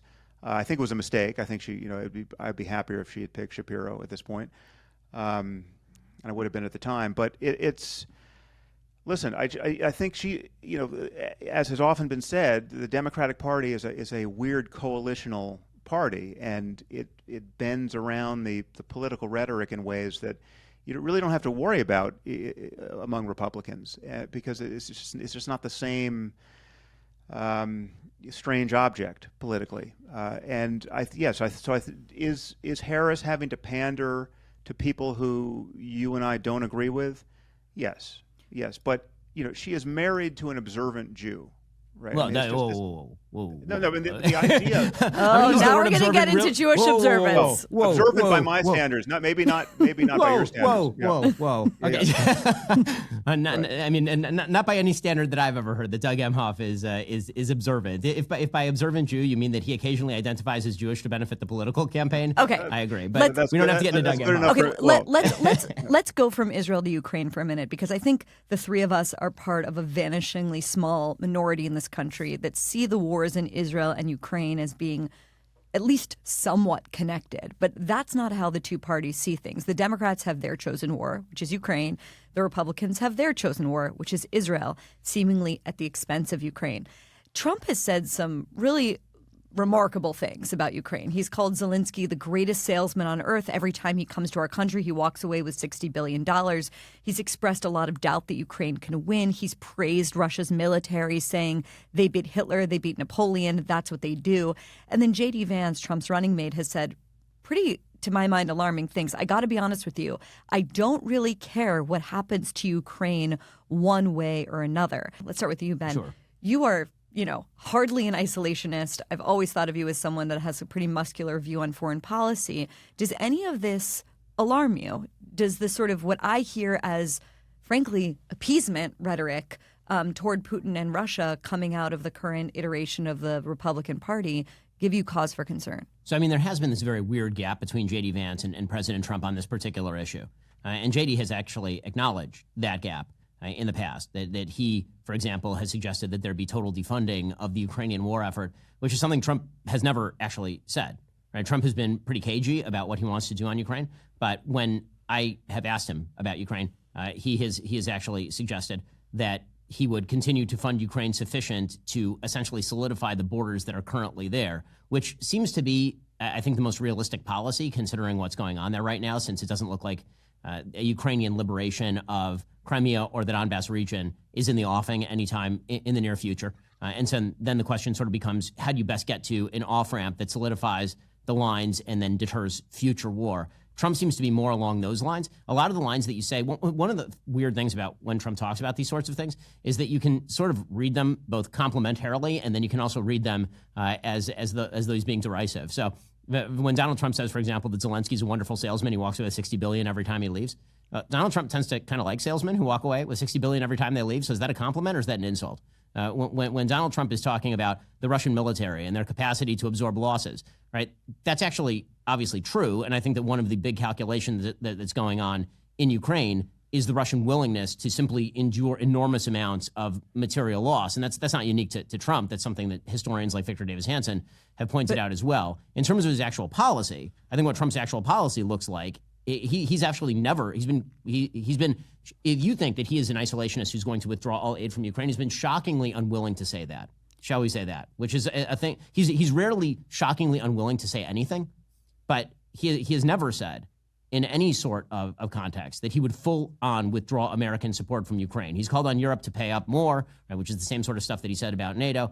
J.D. Vance has said something different, right? J.D. has taken a different viewpoint. But again, the vice presidential candidate tends to cede to the presidential candidate. One thing that Trump really doesn't like is the stigma of losing things.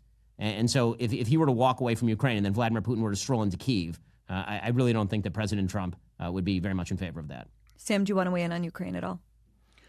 Well, I just think we have an interest in maintaining the international rules-based order, right? So it's just, and Trump has never seemed to understand that, right? I mean, the fact, as I said before, that he routinely disparages our allies, the leaders of the most stable and influential democracies, and routinely praises our enemies, right? And I think even cited in his debate with Harris that the endorsement of Viktor Orban was the real feather in his cap, right? I mean, it's like he loves dictators or quasi dictators, and he seems to revile the people who he really should view as allies and colleagues, or any American president should. Certainly, if we're going to have a multilateral approach toward maintaining world order, right? I mean, I think you just had a debate, Barry, on your podcast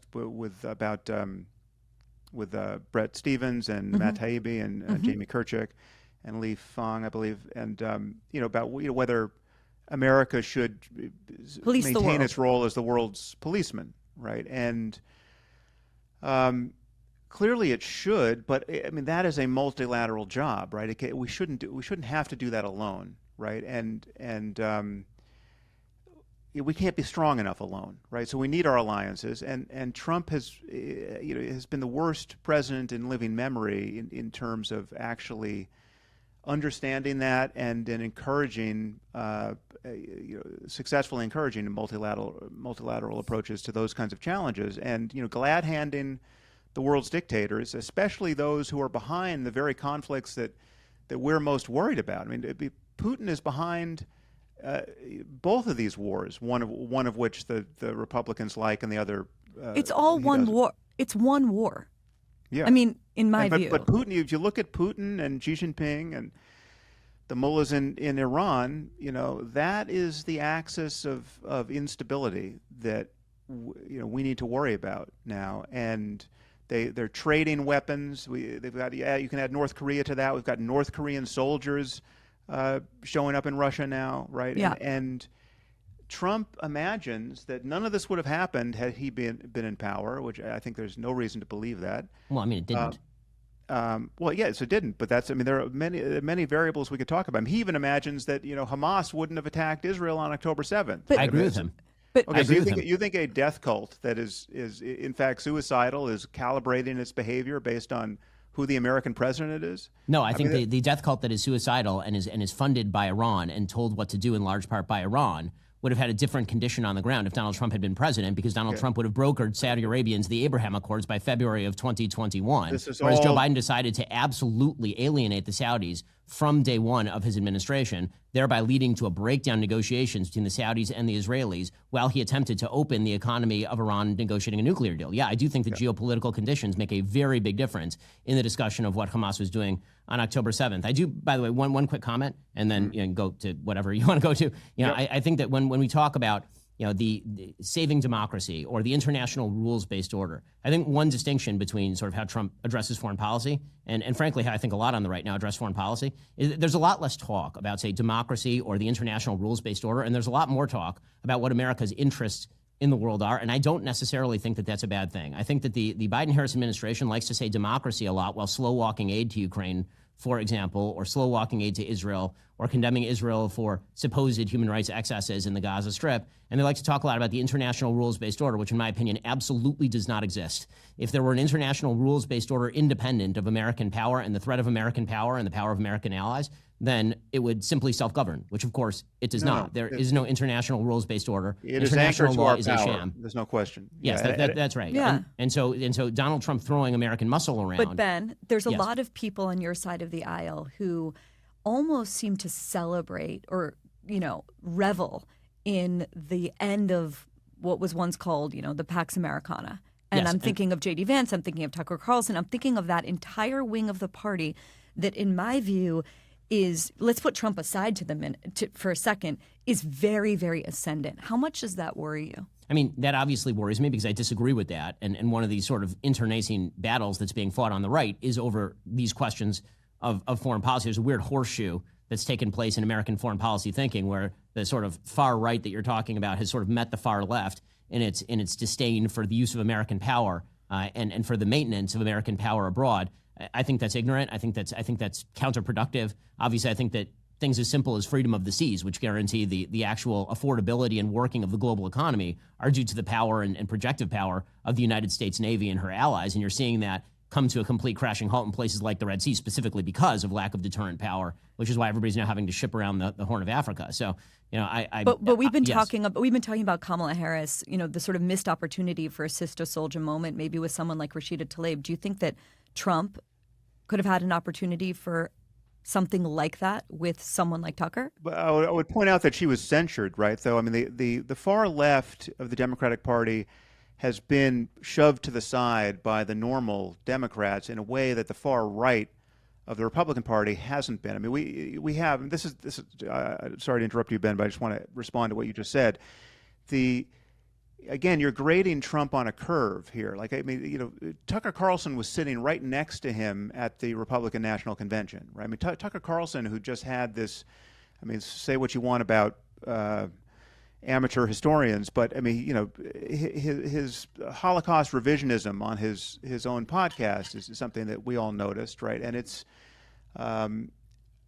bizarre, and I mean, whether he's a real anti-Semite or just anti-Semitic adjacent, I don't know. But you've got a lot of characters in there who are in good standing with Trump, and certainly with Trumpism, who are explicitly encouraging. I mean, you're even adding J.D. Vance to this list. They're explicitly encouraging an American retreat from the world stage, and that is a form of American weakness, right? I view, I think like you do, weakness to be provocative here. We need to be as strong as we've ever been, perhaps stronger than we've ever been, but we also need to project that strength in a way, again, in a multilateral way that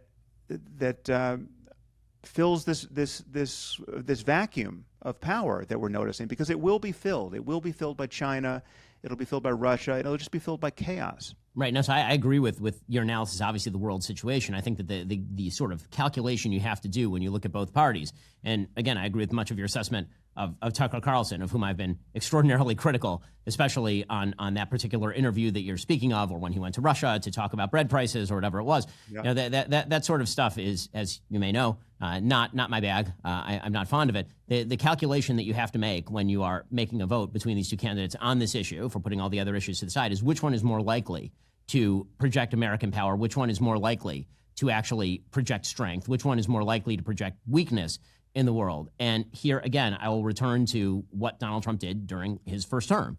And I think that so much of this conversation revolves around that one signal question that I think people are going to have to answer for themselves. Do you see his first term as predictive of his second?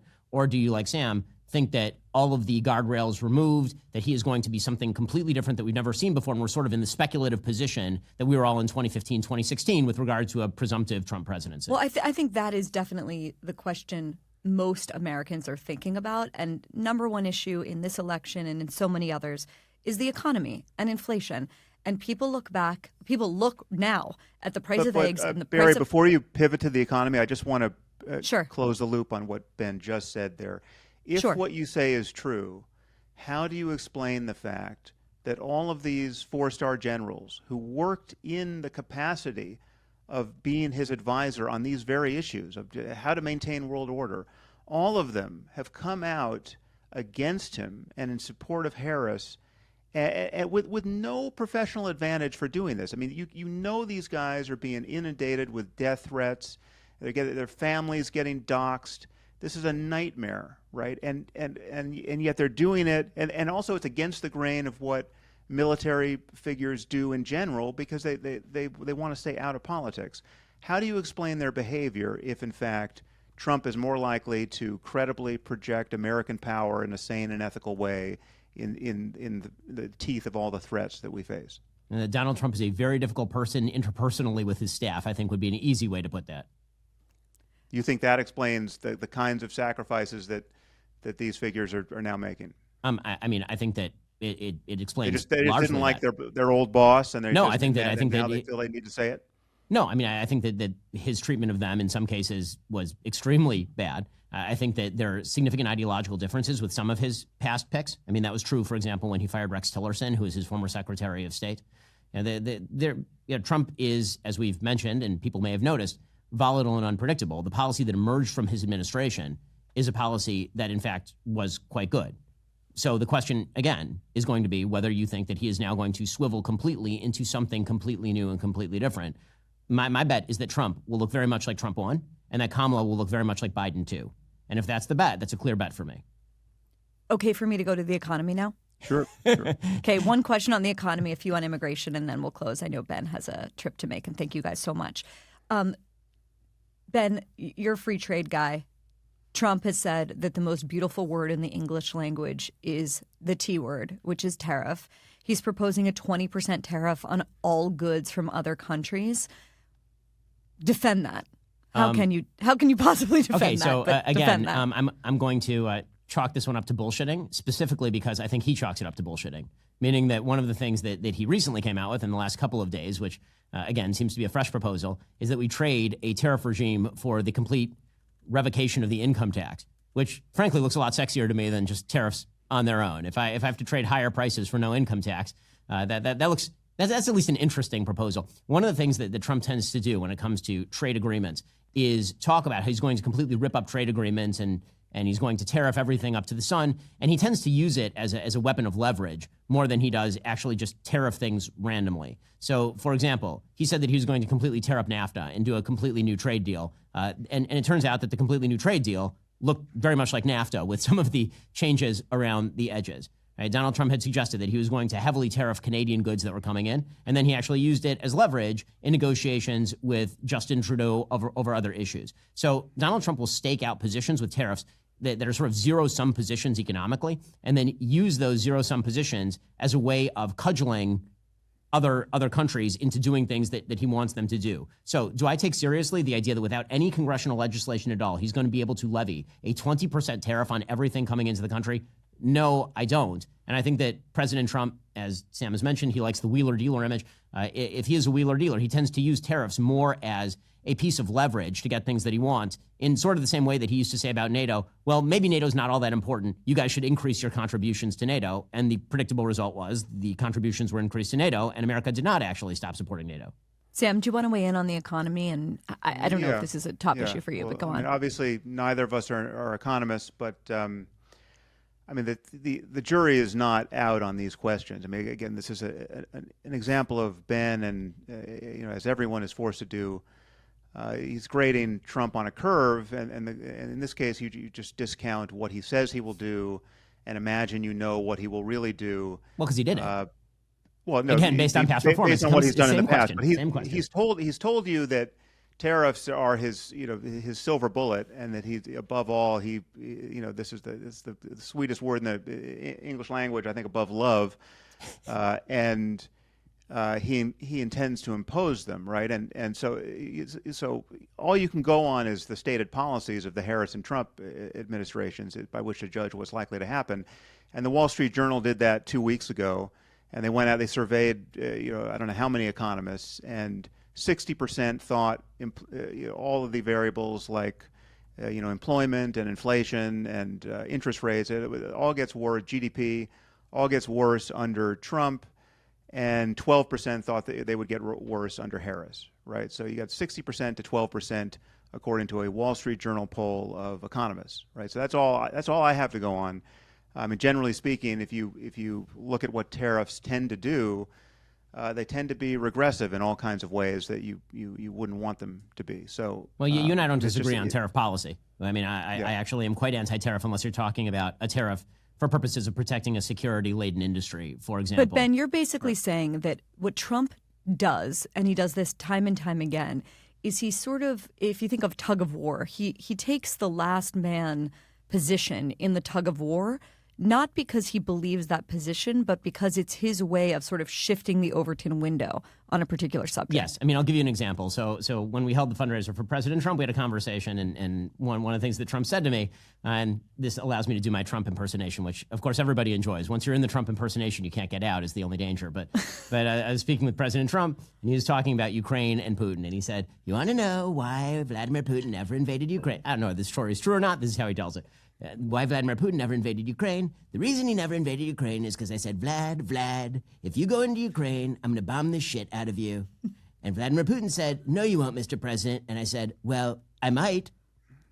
Right. Okay. So that is the way that Donald Trump tends to negotiate. That's how he thinks of it himself. Okay. So whether that happened or not, it's a window into how he thinks of negotiation, which is you take the hardest position, and then the risk that you're actually going to do the thing is what creates the leverage. And so that's what I'm saying about tariffs. Okay. And that's a nice transition to immigration, because earlier in this conversation, Sam, had taken Trump and, the Trump campaign literally at their word that they're going to deport millions and millions of people. Do you believe that Trump's actually going to do that if he wins? No. I think that he's going to focus on deporting criminal illegal aliens. I think that he is going to work on closing the border as it currently stands. I think that he's going to reinstall Remain in Mexico. I think that he's going to re-implement the asylum interpretation policies that were pertaining at the border at the time that he was in office. And I think that when Trump himself is questioned on this, it depends who's doing the questioning. So very often you'll hear him say to friendlies, sure, it's going to be the biggest deportation in American history. We're going to round everybody up. We're going to throw them all out. They can't stay.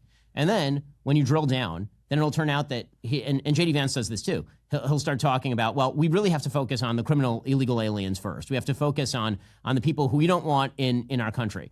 Because in reality, the amount of resources that would it take in order to deport that number of illegal immigrants, the sort of fracture in American life that it would create would be politically unpalatable. I mean, Sam himself has said that Trump is sort of a pragmatist when it comes to this sort of stuff. He thinks the ends of his pragmatism are his own personal glorification. Even if you take him by that sort of standard, I don't think that Donald Trump wants the sort of headlines that would certainly happen if the sort of full scale everybody who's illegally immigrated to the United States over the course of the last 30 years, which you're probably talking 20 million people at this point, are getting rounded up and summarily shipped south of the border. So I think that the immigration policy of President Trump looks very much like the immigration policy of President Trump in term one. And again, this will be, I think, I've said it many times.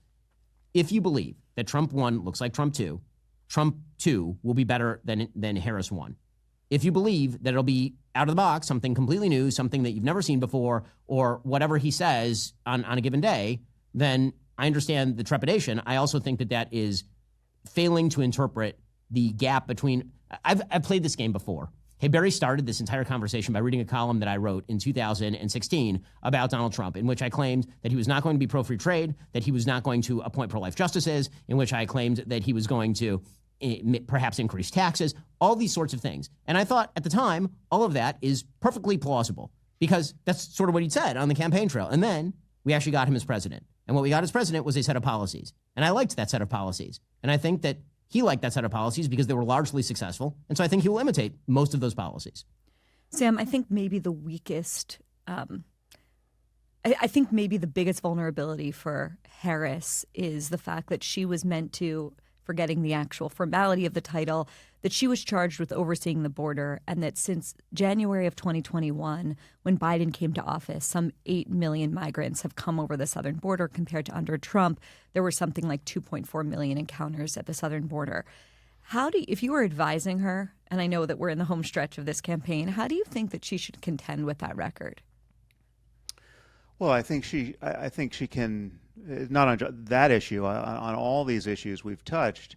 I think she should be able to explain her change of position without any embarrassment, right? I mean, she could easily say, "Listen, I've been, vice president for nearly 4 years. I've learned a lot, right? I mean, I might have made some of the mistakes that Joe Biden made when he made them, because given the same information. But with hindsight, I can recognize that we made many mistakes. We made many mistakes. It was a mistake not to do our best to secure the southern border immediately. It was the way we pulled out of Afghanistan was an embarrassment, right? I mean, that was just we made all kinds of mistakes, right? And I recognize those mistakes, and I would commit to, with the benefit of hindsight, to not make any of those mistakes again. I mean, I don't see anything politically suicidal about just owning the past in that way and then clearly stating what you intend to do in the future. I think it's pretty clear that everyone, apart from a few crazy activists, recognizes that the southern border, if for only political reasons, is a disaster, right? And that the status quo is untenable and needs to be rectified, right? So as far as her commitment to do that, I have absolutely no doubt about it. And So it is on other topics. I mean, again, I come back to this bizarre act of divination that Ben is forced to do here with respect to Trump, right? You can't take what he says seriously. The fact that he's telling us the first thing he's going to do is deport 12 million people or 20 million people or however many people it is. You can't take that seriously. He's not going to do any of that. Well, okay, but if Kamala Harris was making claims of that sort, you wouldn't be so fast to say, oh, she's not going to do any of that, right? And Well, because she did all of it, again, meaning he that, gets- that you're accusing me of divination. But the point I'm making is that I don't have to divine his intent from past action. You are objectively, No, no, but the you're guardrail- dividing you're- it off. you're not and you're doing acknowledging the the reverse with fact Kamala that Harris. You're saying everything she did before doesn't matter. What she's saying now is what matters. No. It's first of all, she did very little before because she was not the decider. But second of all, She said she was, but yes. you're not acknowledging the role that the guardrails played in the first Trump presidency, and these guardrails are talking to us. I mean, literally, these guardrails have names. They're names like John Kelly, right? They're talking to us, and they're saying, don't vote for this man, right? I know what it's like to work with him. I know what he intended to do. I know what he asked me for the 14th time to do, and I said, and I had to say no yet again, right?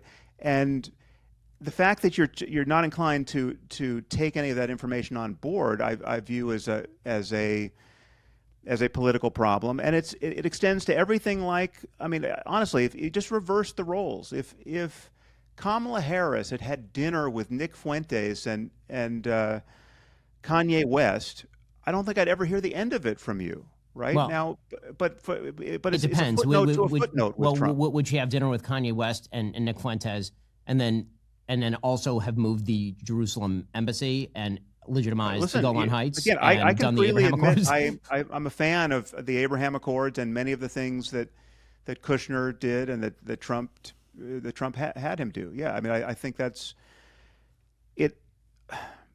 There's no embarrassment on my side in acknowledging that. I mean, the scope of Trump's indiscretions is just so enormous, and the liability so obvious, and the testimony about that so nonpartisan that I find it very easy to admit the things he did right and that the Democrats have done wrong. It just doesn't sway the balance.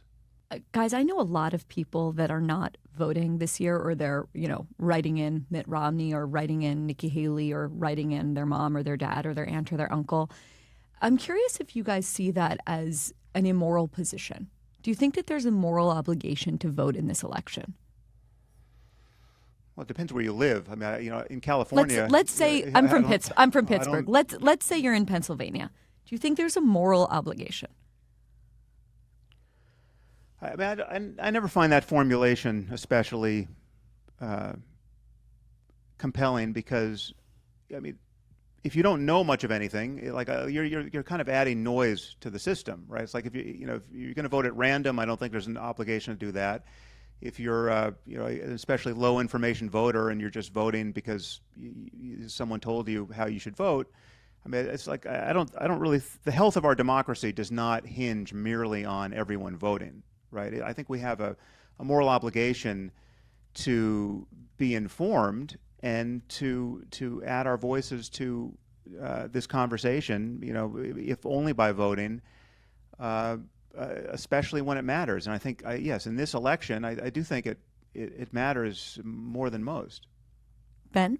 I agree with a lot of what Sam says there. I mean, I think that, the election matters. Obviously, we're on opposite sides of this one. Do I think that you have a moral obligation to vote? I'm not sure that you have a moral obligation to vote just as a general proposition. I think that there are many good reasons not to vote, including you just think that both candidates don't meet your standard for what can be, or you have a utopian standard of what you want, and you believe that you're going to achieve that goal by withholding your vote or something like that. Obviously, I think that if you are going to vote, Sam and I are going to have polar opposite views about this, as far as what your moral obligation to vote for is. But as far as whether you have a moral obligation to vote, just sort of generally speaking, I don't think that people generally have a moral obligation to vote. I guess I wonder if you each want to make an appeal to listeners who are undecided. And there are a lot of those people who listen to the show, and they're not undecided from a position of ignorance. They are genuinely torn about who will be the better candidate. And they are people who feel, either abandoned or disgusted by both parties and feel politically homeless? Sure. So, I mean, my appeal is just this. This is an important election. Obviously, there are major political differences between the two parties. The enervation of the current Democratic Party, I think, is very important if you care about things like the health of the economy or the future of foreign policy. If you're looking at how your life will get better versus getting worse, I think that Donald Trump will do a better job of making your life better, including all the guardrails, including all the systems of government, acknowledging that the business of politics is messy. The final product of a Trump administration is going to be something that you're going to have a better time living with than you have under Joe Biden or under Kamala Harris. And as proof of that, I present the period 2016 to 2019 and then the period 2021 to 2024 by way of contrast. The argument is very simple. Are you better off than you were 5 years ago at this point? And then the question becomes Sam's question, which is, if you have not made a dispositive decision that it is impossible for you to vote for Donald Trump, if that decision has not been made, where you have overcome the obstacle of imagining to yourself that he is going to destroy democracy or that your vote for him will help destroy democracy, then the question is just one of who will implement policies you like better. And once that's the question, the clear answer is Donald Trump. And I would assume that the counter argument is just that you can under no circumstances vote for Donald Trump because there's a barrier to entry that cannot be overcome. I will notice that there has never been, nor will there be, an affirmative case for Kamala Harris because she is not going to be a good president. She can't even make the affirmative case for herself. She can't explain how she will differentiate herself from Joe Biden. And she continues to be an empty vessel for whatever the Democratic Party wants her to be at any given moment. Sam? Well, from my point of view, it's very simple. I mean, I think I've made the case over these 2 hours on every one of these topics. I mean, you take the economy, all we can go on is the fact that most economists now think that her stated policies will be much better than his stated policies. If you can't judge on the basis of stated policies and you have to pretend to be clairvoyant, well, then it's hard to have the conversation. I just think character matters above all here. I mean, what is untenable, in my point of view, is to give the most malignantly selfish and self-interested person and dishonest person the world has ever seen, right? And again, I don't think that sounds hyperbolic. It's not, right? It's no more hyperbolic than saying he's over 6 feet tall and over 200 pounds, right? Again, the man is trailing tens of thousands of documented lies, right? It's insane that we're even having this conversation. I think it's irresponsible and dangerous to give someone of this character more power and responsibility than anyone else on earth. Right? Yeah. And last time around, the wheels did not entirely come off because he was surrounded by comparatively normal political appointees who had serious reputations to protect and some sense of probity and above all a commitment to protecting the Constitution. And he slammed up against them for 4 years, and they will all tell you now what that was like and why they think you should vote for Harris, right? And again, this is not a partisan story at all from my point of view, or theirs. And I think that should really decide the matter.